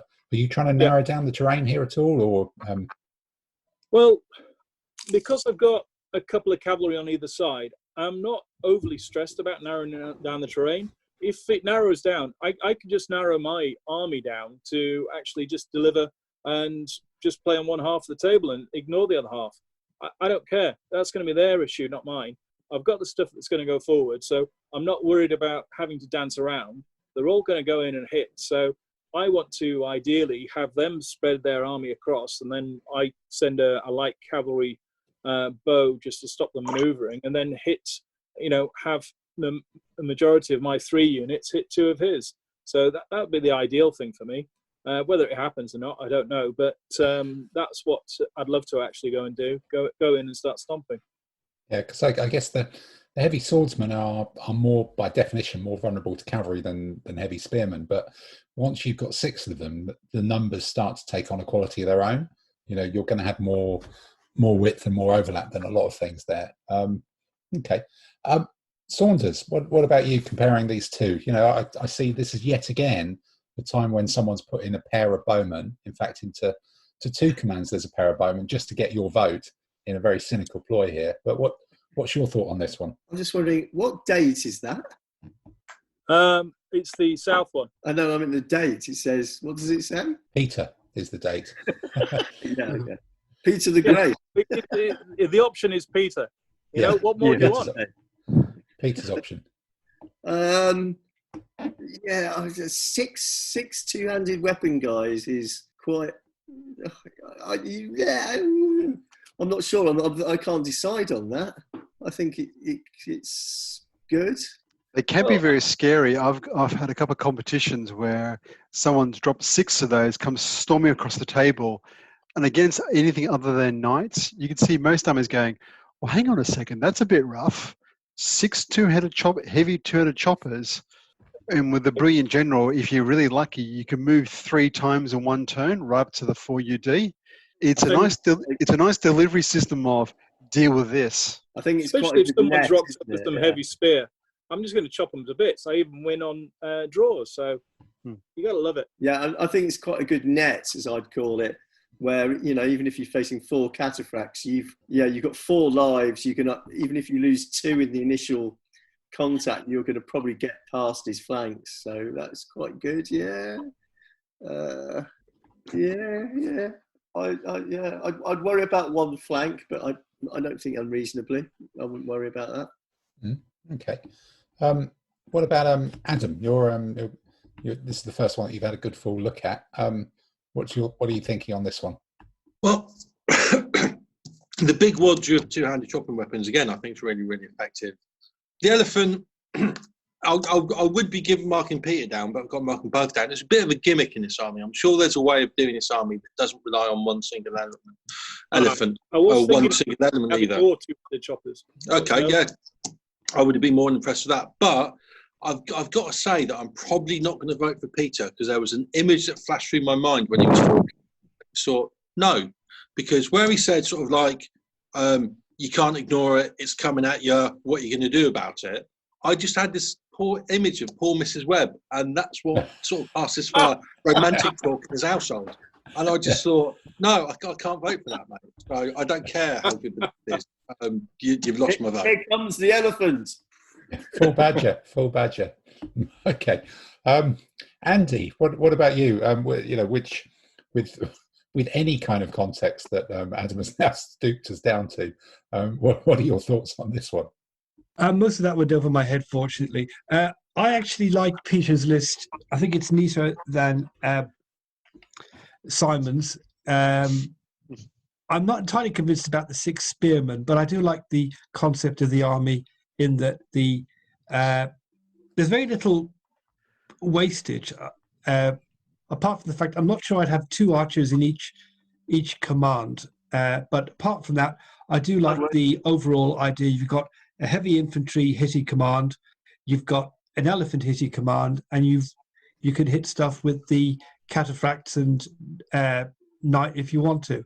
I've now come to the conclusion in most of my lists, I would like to have a foot bow with a mounted command for missile support, and it's something I'll be trying to achieve wherever I can in most cases. So I do like that idea in core 1. I think having 2 of them is maybe overkill, because I'm not sure the speed things travel. You're going to get a lot of shots in before the hand-to-hand combat.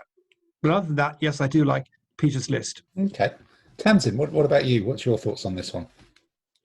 I agree with it. It's a much simpler list to use. My main concern is sort of the first command, the cavalry command, because you've only got 3 crunchy units in it. And I'm just wondering, if you drop 2 of the bowmen, I add another elite heavy cavalry. I'm not sure. Are there 3 in? I'm not sure you're allowed 3 in the army. Actually, you can get 4 elite cavalry in the army, so I couldn't get another elite one. But you could get a normal one, maybe. Oh, yeah. Right. Yeah. Normal heavy cavalry. Yeah, I have 2 elite heavy cavalry in that command, and the heavy cavalry in the men with big choppers command could just be an ordinary.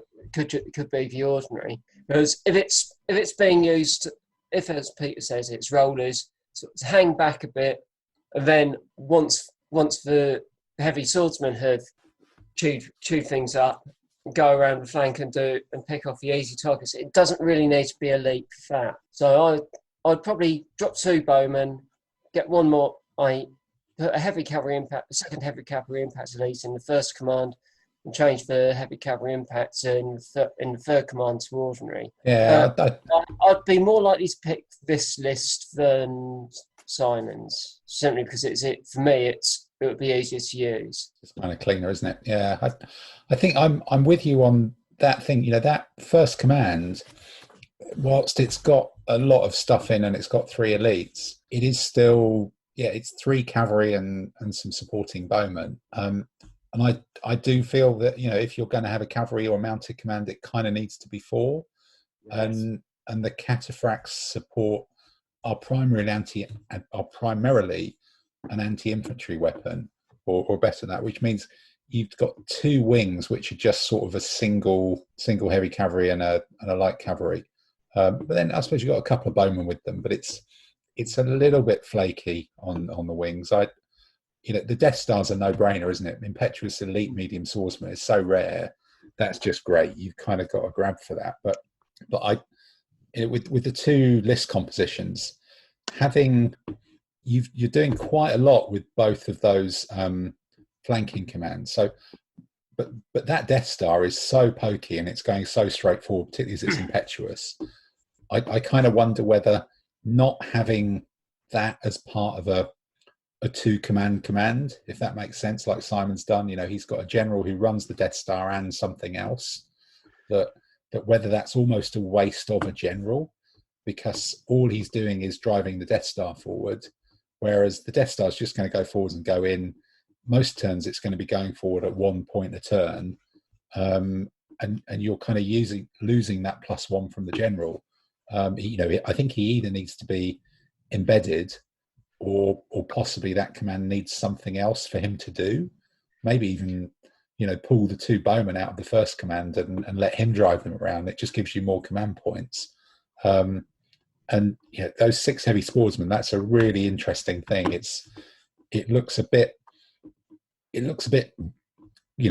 not quite sure when you look at it, but then you suddenly think how big 6 of those things are, particularly in a period where this army is going to be fighting other people. There is going to be a lot of spearmen around. There might be some mixed units.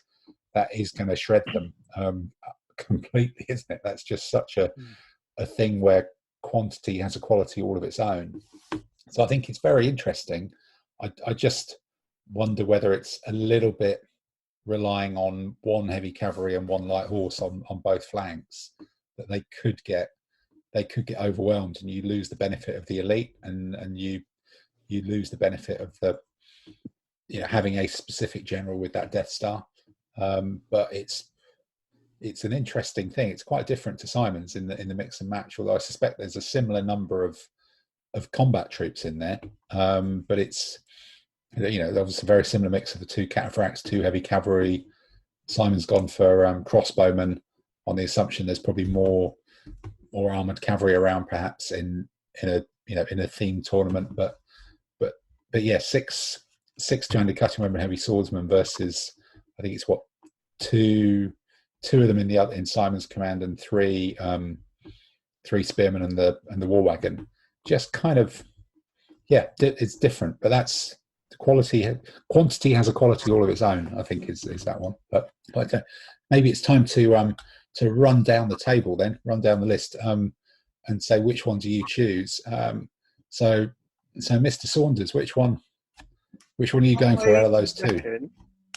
That it would be possible to ignore Mr. Peters' 6 heavy foot. I think you could just sit somebody in front of the 6 heavy foot and just ignore them and go for either side of them. So I think I'll go for Simon's list. Okay. Andy, what about you? I'm going for Peters. Straightforward, does what it says on the tin. Yeah. I'd be more comfortable using that. I'm sure Simon's is a very good list if you know how to use it. But if somebody said to me, here's 2 lists, choose one, you've got to use it in a competition, I'd feel more comfortable using Peters. Right, Tamsin, what about you? I've already said It's Peters. Simply because it's easier to use, I'll go with Peters. I think I would go with... Would probably be quite fun to play with, but Peters is easier for me to use, so that I need all the help I can get with that.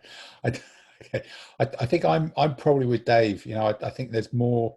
I'd be worried about Peters' flanks, and I have played that army, and I've managed to ignore those 200 chopper men and get around the side, and the war wagon really does.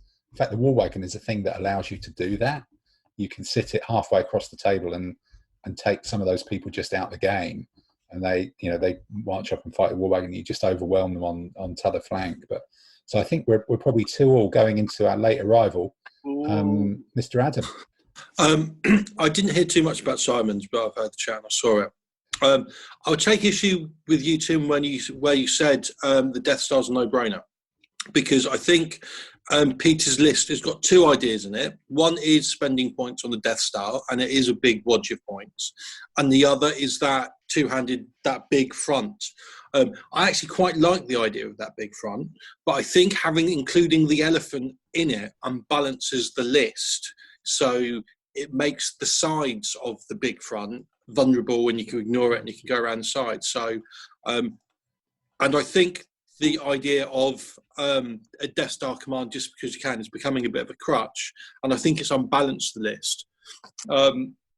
From what I've heard about Simon's, it sounds like more complicated, which I tend not to like complicated lists because I don't play enough to play well with them. But ultimately, I'm going to vote for Simon's list, mainly on the basis of probably the better quality of romantic chit-chat. Yeah, I think so. It's all about romance and love, isn't it? Really, on the south coast. So Adam, sure. you're just a lover, not a fighter. Yeah. That's me. Okay, I think that's so. Now, the final question, Mr. Badger, is how would your army deal with a full Badger of knights bearing down on it? Well, for a start, I'd be playing a different period. Right. No. That's not the excuse you can use. Yeah. Well, with the knights bearing down on it, there'd be 2 things. One of which being an elephant. Secondly, an awful lot of terrain. So the knights bearing down on a load of fields and everything else, you're going to be laughing because I'll be getting the shots in and everything else.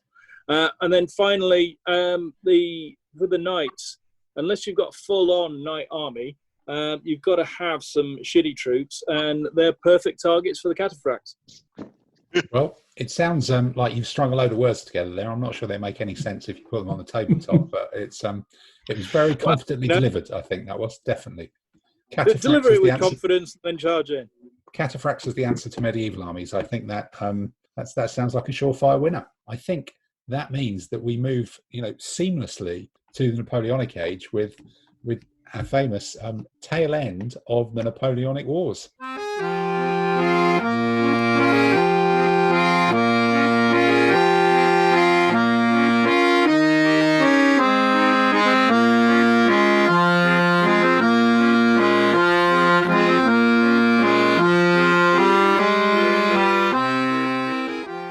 that's melancholy enough to signify the end of this epic series, which I'm still threatening at some point to separate out and try and publish as a series of standalone Napoleonic themed podcasts, which definitely no one will ever listen to, or certainly will never listen to all of them, I'm sure. But we're getting to the tail end. It's nearly 100 people have downloaded the Glue episode. True. Yes. Maybe we can challenge that with with Napoleonic Special or something like that. I repackage the content is what it's called. So we're here. We've done swearing in Spain. We've done reverse Volker Brexit. We've done beating up the Austrians. We've discovered that the Austro-Hungarians were an empire. We didn't know that Germany existed. The British have done almost nothing so far. We've had a long walk to Moscow. We've walked all the way back. We've had graphic representations of it, and the British paid for it. British paid for everything, but have yet to make a proper appearance. And they turfed the French out of Spain. They chased it, but that was Sean Bean, though, wasn't it? Really, and there was a lot of swearing. Plus, they were sailing really around British. Everything, and turfed them out a couple of. Okay, maybe I didn't learn that then. My impression was the British haven't done much. There was Egypt, wasn't there? We've forgotten Egypt as well. Alga and the Nile and Copenhagen. Yeah. India. Copenhagen and India. We didn't do that at all. That must be. We sailed into Denmark and nicked their navy. In the Teaching Timmy series, but okay, maybe we missed Copenhagen and the Indians then. But so we're getting Sharp to the end off of this. in India as well. Yeah. So this little geezer, is on his island. He's been made king of an island the size of a postage stamp or something like that, which is fine because he's quite short, and he's reorganised the island in about a fortnight, and they all love him, and everybody else has isolated him, but it's really awkward to kill kings, so they've not done that, and that's kind of where we left it, wasn't it? He's just on some sort of holiday island. He's kind of on his own personal lockdown. He's in the middle of the Med. They've got secure borders. It's a bit like kind of New Zealand, but with better pasta. He got bored. COVID there. He got bored in about a year. The thing is, it starts off after 1814 and the end of the war. In that time, the Allied powers had a massive conference at Vienna, which went on for months and months. And the idea was to unpick all the political changes that Napoleon had made, making people dukes, adhering, giving bits of country to different people. And a lot of the powers. Sorry, hang about. He was making people dukes, wasn't he? Kind of part of the non-dukey kind of People's Liberation Revolutionary Wolfie Smith of France. He was making people kings. Oh, okay. And so that kind of cutting the heads off thing didn't last very long. He was just done with that. Fine. Yeah, for example, his brother was king of Westphalia and gave bits of land to Westphalia to make it a kingdom. Bits of Prussia were hived off and given to other countries. Yeah. Bavaria got different bits for being allied to him and stuff like that. So if you look at the map of Europe in 1814, political map compared to what it was in 1795 or whatever, it was considerably different. And the main allied powers wanted to basically put the genie back in the bottle the way it had been. And that didn't go too well. After about 6 months, there were massive fault lines between the allies and secret pacts, and they were almost at war with each other. This was a 6-month conference that almost created a war because they disagreed so much. Basically, yes. Well, I must admit, if I was at a conference for 6 months, that would be into this mix, the Bourbons, the Louis XVIII, he starts appointing all the old aristos to positions of importance and sacking Napoleon's capable officers. Is there a poor quality biscuit joke about a 6-month conference I can insert there, or is that no? Fine. You'd have to think of it yourself. No, it'd be drinking bourbon instead of bourbons. Oh, bourbons and bourbons, right? Okay. Gary Boulder's not involved, is he? No. No, he's still over in Italy at that point. The peak. He's still clean with his dad's eye, I think, at this point. Okay, but he anyway. So the King of France is appointing all these useless aristocrats to important positions. And all the people of talent who got their jobs under Napoleon are a bit hacked off with this. And so the army in particular is somewhat disgruntled with the Bourbons because they're carrying on like, we won the war, we know what's going on, and you tosses, you never got anywhere near a battlefield. And I thought the French lost. That's how he got exiled. Or the Bourbons not the French? French army, The monarchists. the monarchists are basically managed to hack off the establishment of the French army. Okay, because they claimed As the well as victory various when people. someone else beat the French army.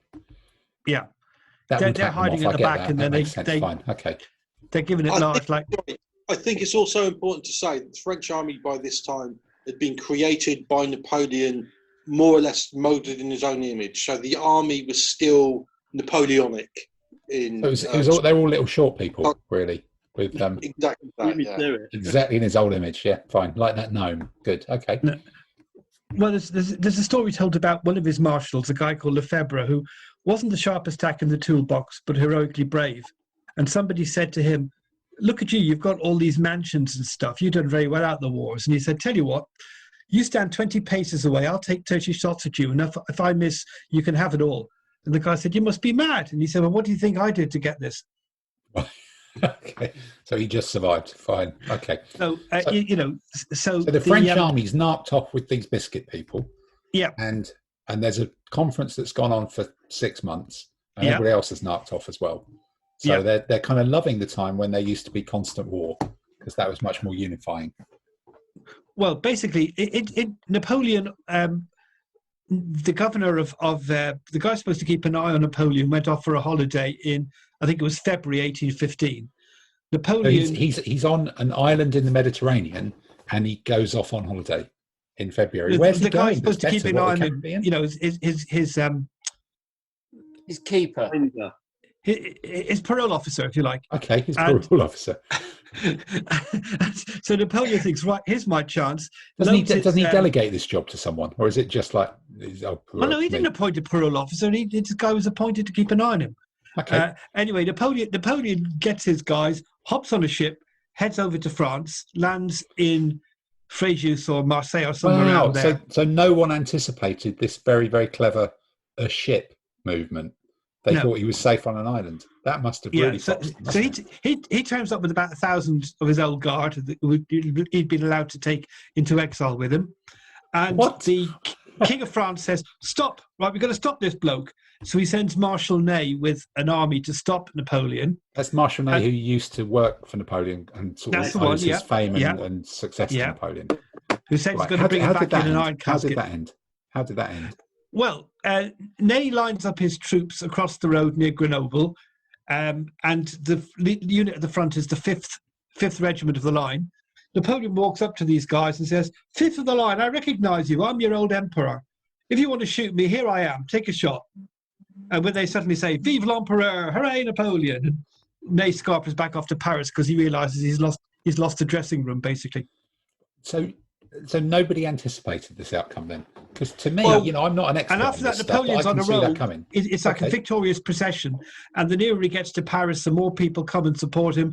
And then, as he gets close, the Bourbons bugger off into exile again and run away. Buggered off Bourbons. Okay.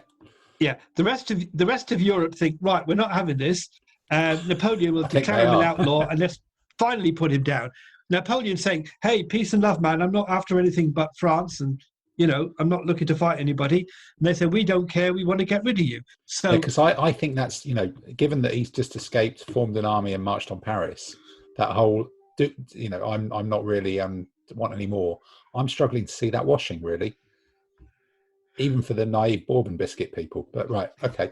So everybody else goes, "We've got to stop this thing." Right.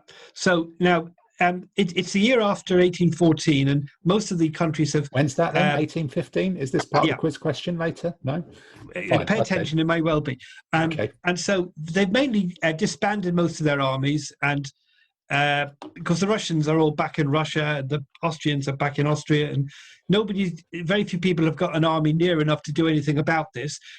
British have just finished having a war with America. Really? So a lot of Duke of Wellington's troops are on their way back from America. Right. And so there's a period of time where nobody's quite sure where Napoleon's going to attack. Now, I'm just going to take a wild stab in the dark here, and I'm going to go through northern Italy into Austria. No. Oh, wow. He was, he really completely wrong foot. Duke of Wellington's got this kind of hodgepodge army in Belgium, and a lot of them are not British troops. They're Belgians. They're people who did fight for Napoleon previously, and some mixed bunch of Germans. The Prussians have got an army, but some of them are disaffected Saxons who are not very happy about having been drafted into the Prussian army. So those are the two armies in Belgium. And Napoleon thinks, I'll go into Belgium, do one of his classic strategy of the central position, where you get between two enemy armies, you hold off one while you wallop the other one, and then reverse the process. Send you back, yeah, have them, yeah. Right. And then you beat the Austrians, yeah. Well, the idea was if he takes over Belgium, a lot of the Belgians used to be part of France, and you'll get political support, and you'll then get enough traction to be able to say, come on, guys, I'm strong enough to fight you off. Why don't we sit down and take a chill pill? Okay. So that's his ultimate strategy. Okay. Right. I bet there was some like Austrian stuff in the back of his mind. Even the chill pill thing. Right. Go on.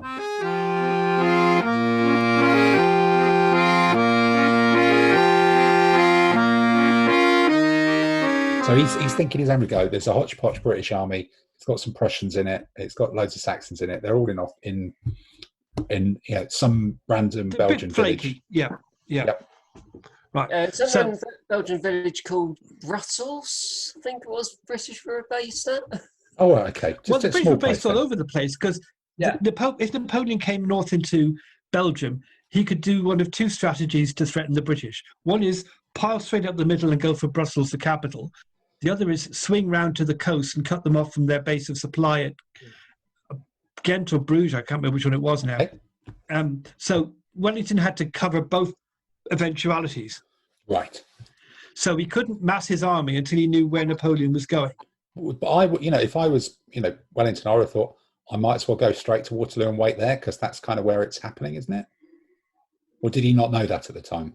No, he didn't know that at the time. Okay. This was pre-Eurovision Song Contest and everything. Yeah, Abba hadn't even released their first album. Okay. Oh, God, that is a long time ago. Right. Okay. So how do they end up in Waterloo then, around that little farmhouse and stuff? Well, Napoleon can go one of three ways into Belgium. Left, round the coast and threaten the British supplies. Right, and go for the Prussians. Or hey, diddle straight up the middle and get between the two armies and then try and fight them one by one. He goes up the middle. By the time the Allies realise that's what he's up to, they've then got to concentrate their two armies from the outer, from each side. That's going to take time, and Napoleon's managed to get himself between them. And there are two main battles. Firstly, a battle against the Prussians at a place called Ligny, Ligny, and at the same time, Marshal Ney, who's now been appointed to command Napoleon's left wing, is facing a small amount of British troops at a place called Quatre Bras, which is on the Directorate of troops. Dutch troops with some British. Initially Dutch, correct, yes, that's right, yeah. Okay. Right, so there's Ligny, there's Quatre Bras. They're both taking place the same day. Okay. Right, and due to a complete screw-up of French command control, partly because Berthier, who remember died beforehand, so he wasn't around to be the chief of staff. That would be a problem for command and control, wouldn't it? Yeah. Yeah, so they had Soult that being dead thing. running right, that. Okay. Yeah. You've got this entire corps of French troops, 20,000 men, who don't turn up at either battle. Right, they're duty-free shopping or something? Probably. Yeah. Okay. So the French lose two battles in one day. They're fighting two battles in one day. Quatre Bras is basically a draw. Ligny is a victory, but not a complete victory. And it's arguable that's important. For the French. It's arguable that had this guy D'Erlon and his corps turned up in either battle, either of them would have gone better for the French. Sure. So 20,000 more men would help. D'Erlon's excuse was that he got contradictory orders. But it's true, he did. Yeah. Okay. Right. So the French have won a battle and a half. They're up. They're going into the second leg. That's they've won one draw, one score win, and and then this character like American Civil War. It just goes on for another day. No, what happens is for start Blucher. This is where Blucher is knocked off his horse, and he's carried off the field unconscious. That sounds very American unconscious. Civil War. Yeah. All right. Right. Remember, he's 80 years old and he's chewing garlic and stuff like that. Remember in the quiz the other week. Anyway, so and believing he's been made pregnant with an elephant by an Imperial Guard member of French. So they've got to find the maternity hospital for him. And fine. Okay, all right. Being made pregnant by an elephant. No, we're expecting to give birth to an elephant. Carrying a baby elephant, Pay attention. having been impregnated by a French Imperial Guardsman. Yeah. Right. Okay. Anyway. Well, that does happen, doesn't it? Yeah. Yeah. This is slightly secondary to the history of Battle of Waterloo, the Waterloo campaign. Yeah, because I don't remember this in any of the Abba songs. No. So.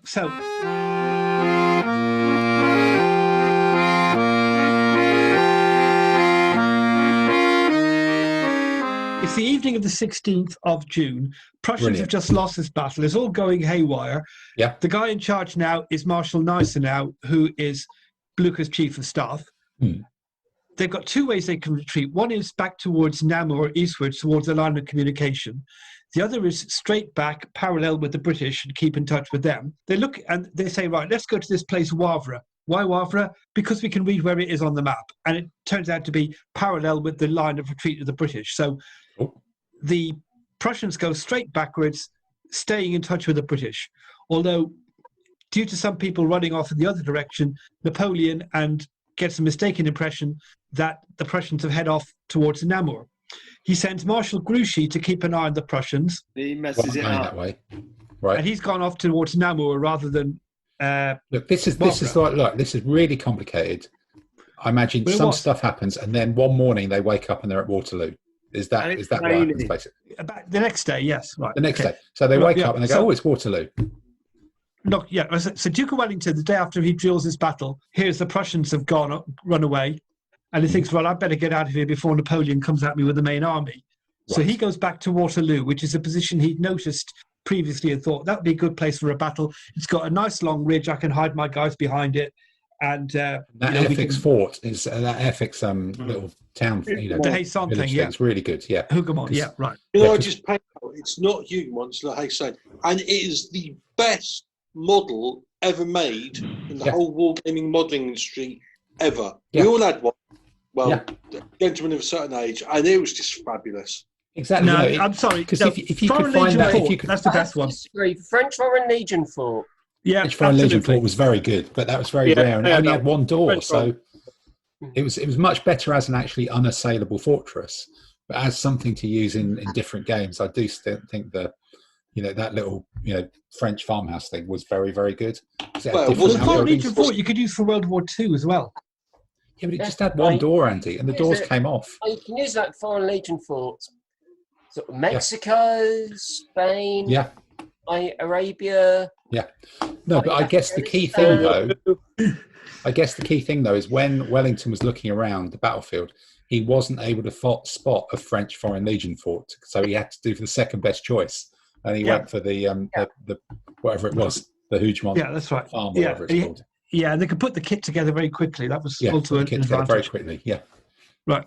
So Wellington's defending at the at Waterloo, and Napoleon pitches up with his army. Napoleon's got about 75,000 men. Wellington's got about 65. Rough numbers. Napoleon set his camp up in the jungle outpost, and he's looking out over the walls of the castle, or whatever it's called. No, Robin Hood's castle. Was that a real one? No, that was that the Zvezda thing. Fine. That was right. No, that was the Sheriff of Nottingham's castle. Wasn't Sheriff of Nottingham's castle. Yeah. Okay.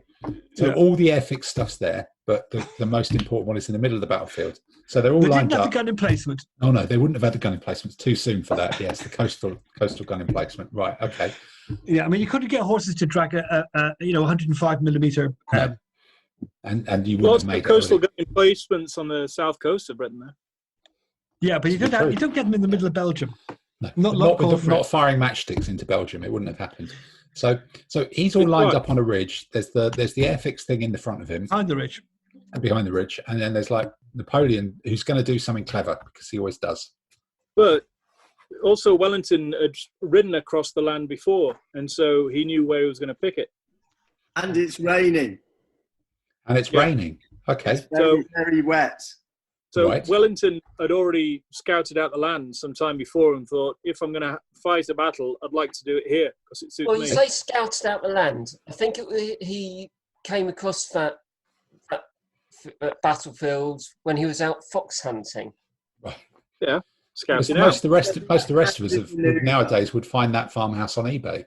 So I thought he splits his army up. He sends Devoirs to deal with the Prussians, thinking that's the way it used to always happen, and it doesn't work because the French other wing lose their opponents in the rain and the weather. He gets up, it's pissing down with rain. He can't get on with the battle quick enough because the Western thing. He also thinks that his soldiers are still as good as they were 5-10 years ago, when in actual fact they're all like kids who are just like no bloody good at anything. Yeah. And he gets it all completely wrong. Right. Bloody kids. Apparently he's not feeling very well. No, he's got piles. Yeah. More than that, I think. Actually, Dave, I'd take issue with the quality of the army. Don't forget, a lot of the guys he would have would be people who'd be freed prisoners of war, who wouldn't have taken place in the later campaigns when it all went bad for the French. Yes. Possibly. So there's a little bloke with piles who thinks that his army's better than it was, and he sent his mate to deal with the Prussians because that normally works, but it doesn't. And he's got the Waterloo Farmhouse in the middle of it, which is all exciting, and the English are all hiding, the British are all hiding in full defilade behind the top of a hill. Well, a lot of them are, yeah.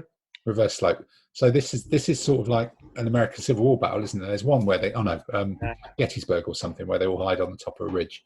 So what, does Napoleon just attack a frontal position uphill because he thinks he's really cool and he's got piles and he wants to get it over with? He assembles his massed battery of about 90 guns, and there's part of the British line is still visible because there's not enough room behind them on the ridge. And they get blattered by artillery. He then sends Delon's infantry corps forward. Delon's corps gets up to the top of the ridge, and it gets walloped by British cavalry. Okay, so he just sends one corps forward because I imagine he had more troops than that. He launched a piecemeal attack up a hill. The second corps, meanwhile, was supposed to screen Hougoumont, this big sort of fortified manor house. But instead of just screening it, the Second Corps got drawn into a full-scale fight for it, and it was a complete waste of time. They should have, because the British could reinforce it easily. They'd stone walls to hide behind. Is that the Airfix one, or is that a different one? That's a different one. I think that is the Airfix one. That is the Airfix one. Okay. Yeah, I mean, the general idea was to suck British troops into it, and it was the opposite that happened. It sucked the French troops into it. So it was the French, half their army was trying to capture that really cool bit of Airfix thing when they could have just bought another one. No, it wasn't the cool bit of Airfix thing. It wasn't. It's another one that Airfix didn't make. Yeah.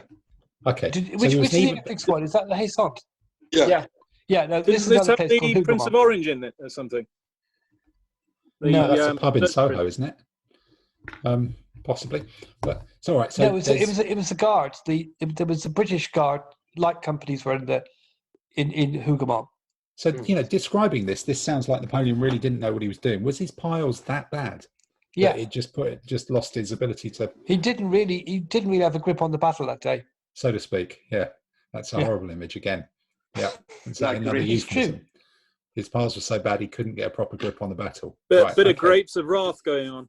Grapes of Wrath, that's all grim. So this is basically a story of... it started off as a story way back when of culinary adventures in northern Italy, and it's ended up being kind of a bottom-based medical incident that's led to his ultimate downfall.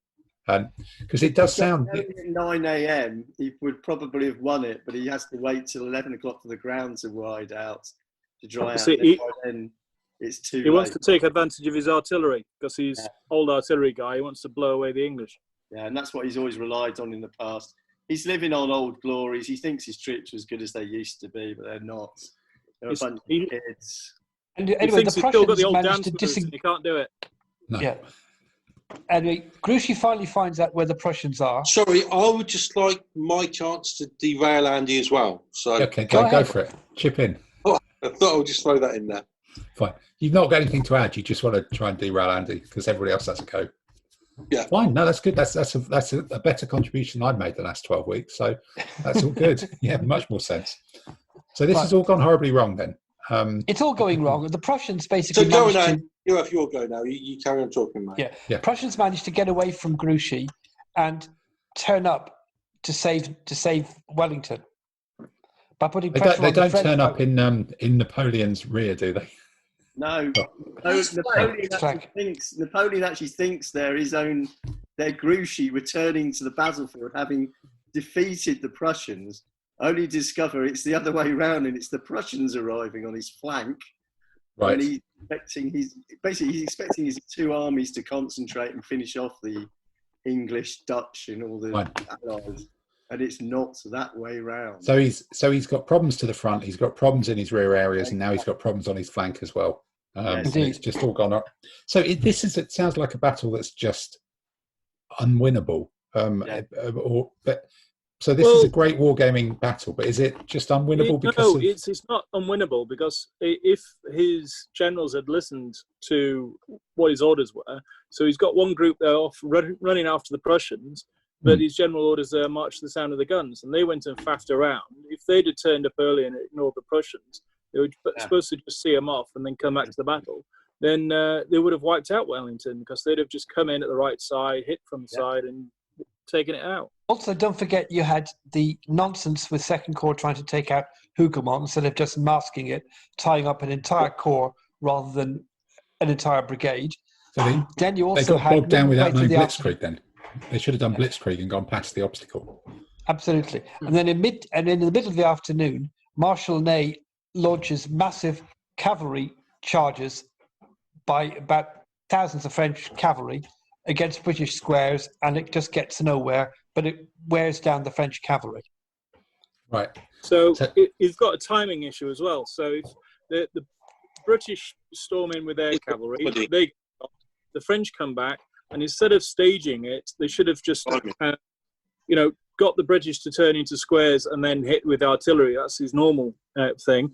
Or then time it, it's like in Art to Go. You want all the elements that arriving at the same time. Instead, he's sent Ney's charge. I actually think I don't think that's right, Peter. I think it's like it's in Battle Empire.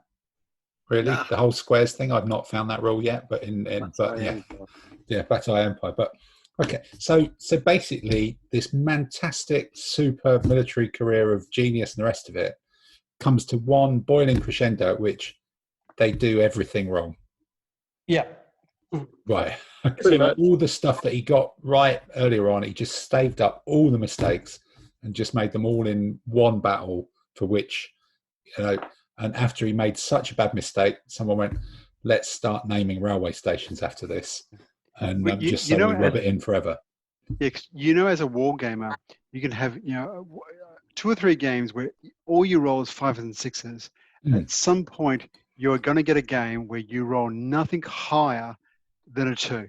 Yeah, and this was just it. Even with general included, uphill against mediocre bow in the open versus knights, you roll a 1, he rolls or she rolls a 6. And the flank general turns out to be unreliable. Just make the point here that I've always skipped straight to the latter position. I think I've never had the former. Right. Okay. All right. Just battle words. Right. Okay. No, that's it. So it's an ignominious end, and the French mess up and lose because they roll loads of 2s. Yeah, they lose. When Abba come on. Incredibly bloody. In fact, if Abba knew anything about history, they would have sung "My," and Waterloo, Napoleon ran away, pursued by a lot of angry Prussians. Better history, but they probably wouldn't have won the Eurovision Song Contest. They wouldn't have scanned as well. Okay. No, absolutely. So he surrendered then at some point, or would surrender. Yeah, but not eventually. Yes, not for quite a while. Okay. Not until the guards were all dead. You have to remember, while all this was going on, the Austrians were coming into France as well. Right, of course. So he must have thought, I'll have a go at them. So he ran away. When did he get captured then? About a couple of weeks later. He was So trying he just to ran away, captured, sneak out of France. And then did they work out this idea of giving him an island and a kingship? Didn't really work. Did they do a bit more? Yeah, they did, and they sent him into exile on Saint Helena, which is down in the middle, out in the middle of the South Atlantic. There aren't even any direct flights. They decorated his house with wallpaper impregnated with arsenic, which is what did for him in the end. Well, almost all wallpaper at that date Was contained arsenic. Yeah. It was in the inks. So it was the arsenic which got him in the end out of the wallpaper. So this massive so he was basically killed by wallpaper in the end. Yeah, but arsenic. It was certainly arsenic. Whether it was probably not from wallpaper though. No. He had gut complaints, and arsenic was used in a lot of emetics that were. So he had piles, and then arsenic did for him. That's just a horrible end, isn't it? Really. I've got another interesting point. Right. There were so many dead bodies on the Battle of Waterloo. After the battle, it took them for 5 days. People went round knocking the teeth out of the dead bodies on the battlefield, and for even in the 1880s, people were referring to false teeth as Waterloo teeth. Okay. Well, I think a full set of Waterloo teeth. I think on that point, it's been an epic, multi-week, slightly bizarre, full of irrelevance session of learning about Napoleonic Wars, and I think knowing about Waterloo teeth is probably the most appropriate point at which to draw quite a big, thick blue and red line underneath what has been an epic educational experience. So thank you all. I'm glad it ended with piles and arsenic. That's always nice as well. I'm glad the Austrians got a mention in the last episode. So that's it. And I'm sure anybody who listens to all of this will. Just before you go, I want to share the biggest thing that I've learned from the whole of this series. And the biggest thing I've learned from the whole of the series is when I cook, I don't use enough crayfish and fried eggs with my chicken.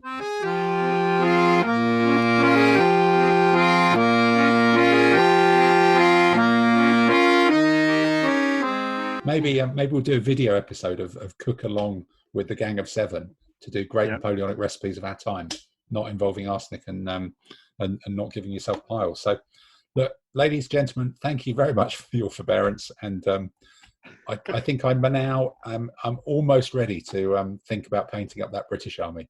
But I'm going to hang on for a bit longer. That's going to be it. Good. We'll see you on the Battle Empire field play at some point soon.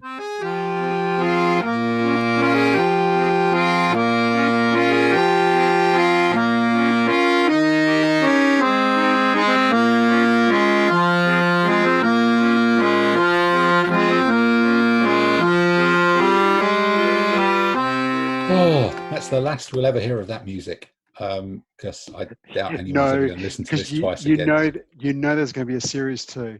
There's got to be there's got to be another thing. Adventures in Arsenic on St. Helena. This could be the special. That could be it. There could be a whole months and months of that one. So God help us. Specialist subject. Good. So look, I think from moving on in our world of coronavirus, it's the other thing that really gets under your skin and could possibly cause lasting damage. It's Andy's quiz. Question, comment les voir? Question, le trou est sans fond. Question, la légende le dit. Question, elle dit aussi.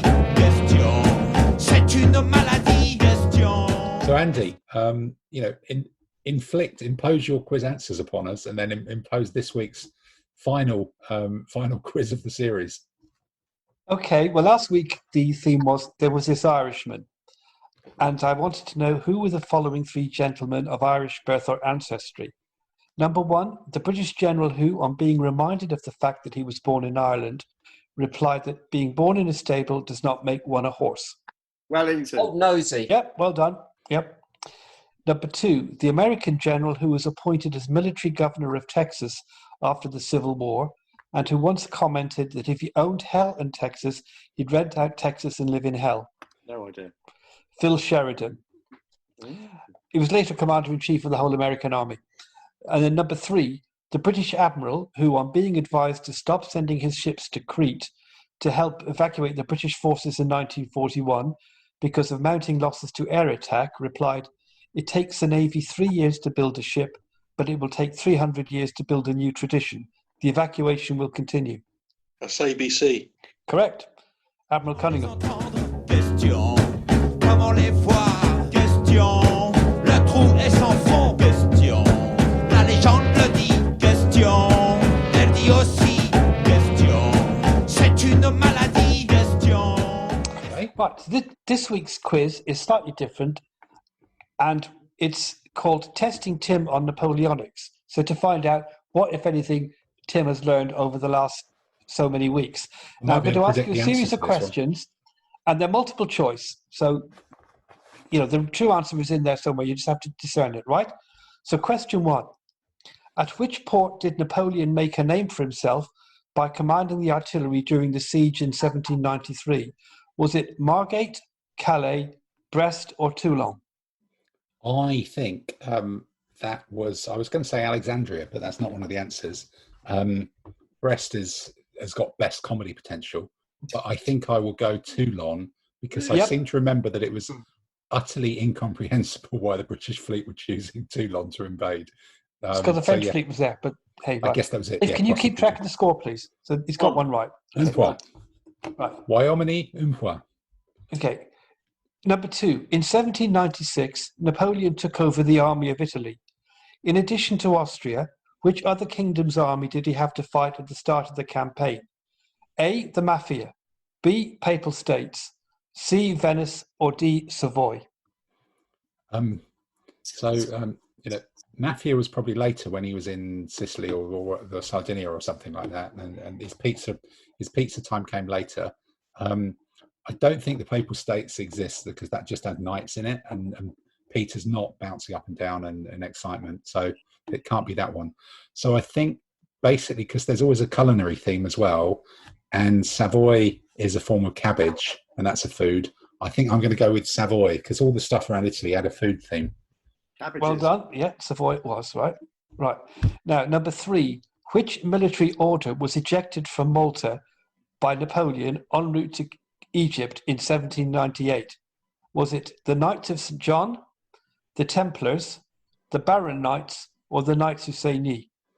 The Baron Knights were probably due to be ejected from many places, really. Long ago, outside a chip shop in Walthamstow, one of the first singles I ever bought that was. And that's. I think you should probably put it on MP3 next time we go to a competition. We can kind of put that on repeat. It could even be the new theme tune for a new section, in crappy military theme records of all time. So I don't think it was the Baron Knights. I think they come later. They competed with Abba for in that period around the end of the Napoleonic Wars. So I think I'm going to go for one of the first two, and I would probably go the Templars. No. Knights of St. John. Knights of St. John. Okay. Right. Okay. 2 points. Right. 2 points. You got one wrong. Right. At the Battle of the Nile, in which ship did the boys stand on the burning deck? Was it the Redoutable, the Orient, the Plume de ma Tante, or Bateau Fils de Visage de Bateau? Right. That last one sounds like one of the things that one of your French swearing generals says, even though I don't know. No, it's the French for Boaty McBoatface. Boaty McBoatface. Okay, then that works. Then that's good. The Plume de ma Tante is the sister ship of Le Songe dans l'Arbre, which is a great Eddie Izzard sketch of our time. So I think I'm going to go for sur l'autobus. Sur l'autobus, yeah, and then we get into Latin, Caecilius est in horto. But I think I'm going to go for l'Orient because I can't remember the other one. This is the Orient, right? Okay. Right. Number 5. Is that trois points? Quatre points. Oh. No, it's 3 points. 3. Yes, I got one wrong. Because you got one wrong. Yeah. Who led the Swiss army? Who led the Russian army? Question, comment les voir? Question, le trou est sans fond. Question, la légende le dit. Question, elle dit aussi. Question, c'est une maladie. Question. Yeah, Marshall Andy, Silver. how many of these questions are there? There's three more. Right, okay. Right. I'm going through campaign by campaign. I'm trying to pick up something from each of the weeks, right?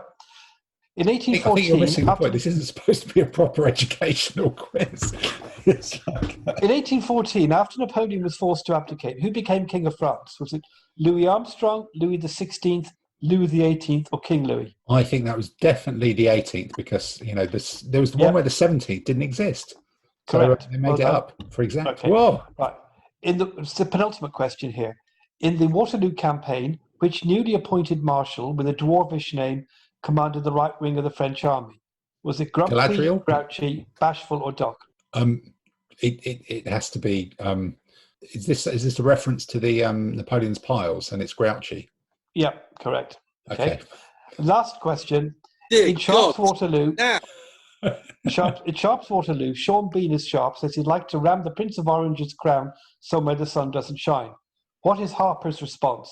A. Go for it, Richard. B. What are you going to do if it gets stuck? C. Are you sure that won't create a diplomatic incident? Or D. Oh dear, oh dear, oh dear. I would definitely go with. Did he just say bastard a lot? No.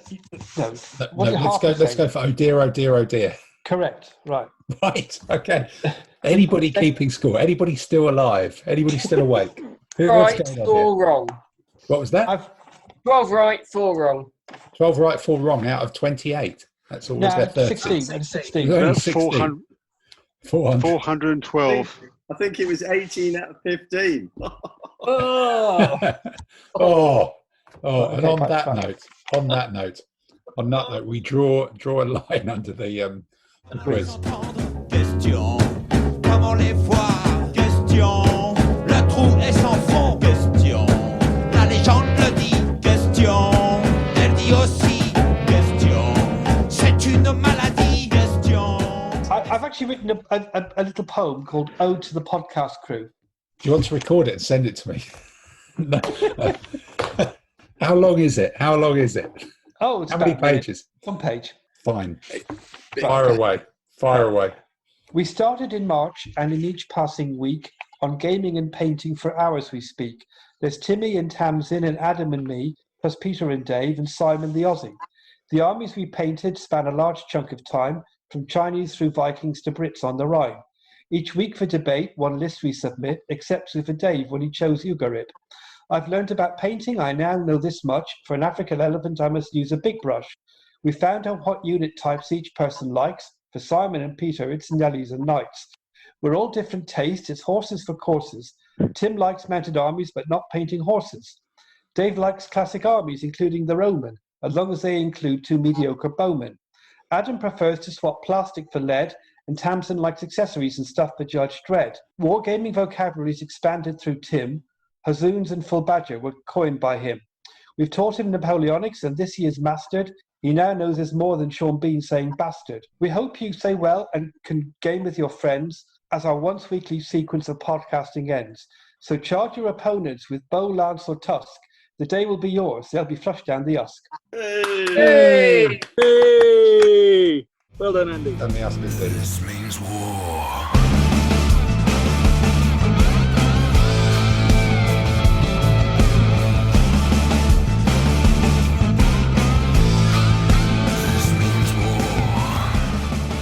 Well, look, I think we're probably a month away from the next time that we come back to this, which will probably be the time it takes me to edit. Takes me time to edit this one down to something manageable. So I think rather than look at what we're going to paint over the next month, maybe we'll reconvene and do that, or possibly come back with a Viking special. We can discuss that on the chat and see how it does. But it's been an epic 20 weeks. I think we've nearly all been there for nearly all of them in some way, shape, or form. We've painted a lot. We've gamed a lot. We've talked a lot of rubbish. We've done a special on glue. We've done a special on paintbrushes. There's been all sorts of nonsense on this one, and it certainly helped keep me sane sane-ish over this one. And it's given some focus to the painting. It's been a nice weekly anchor for all of us. So I think from my point, I'd just like to thank all the other 6 of you for educating, entertaining, and soaking up enormous amounts of my Monday nights.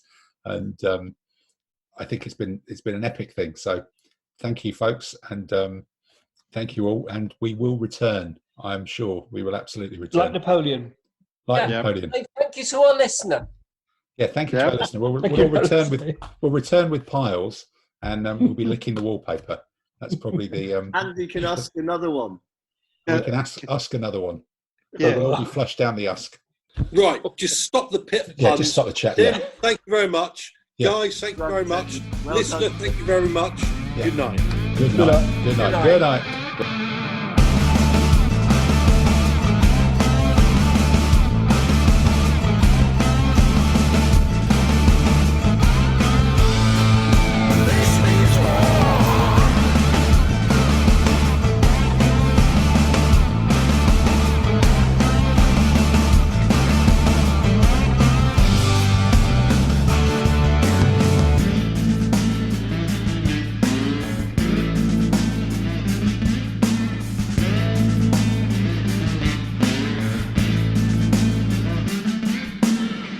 I'm wearing Speedos. Don't tell the listener. He's not getting a refund.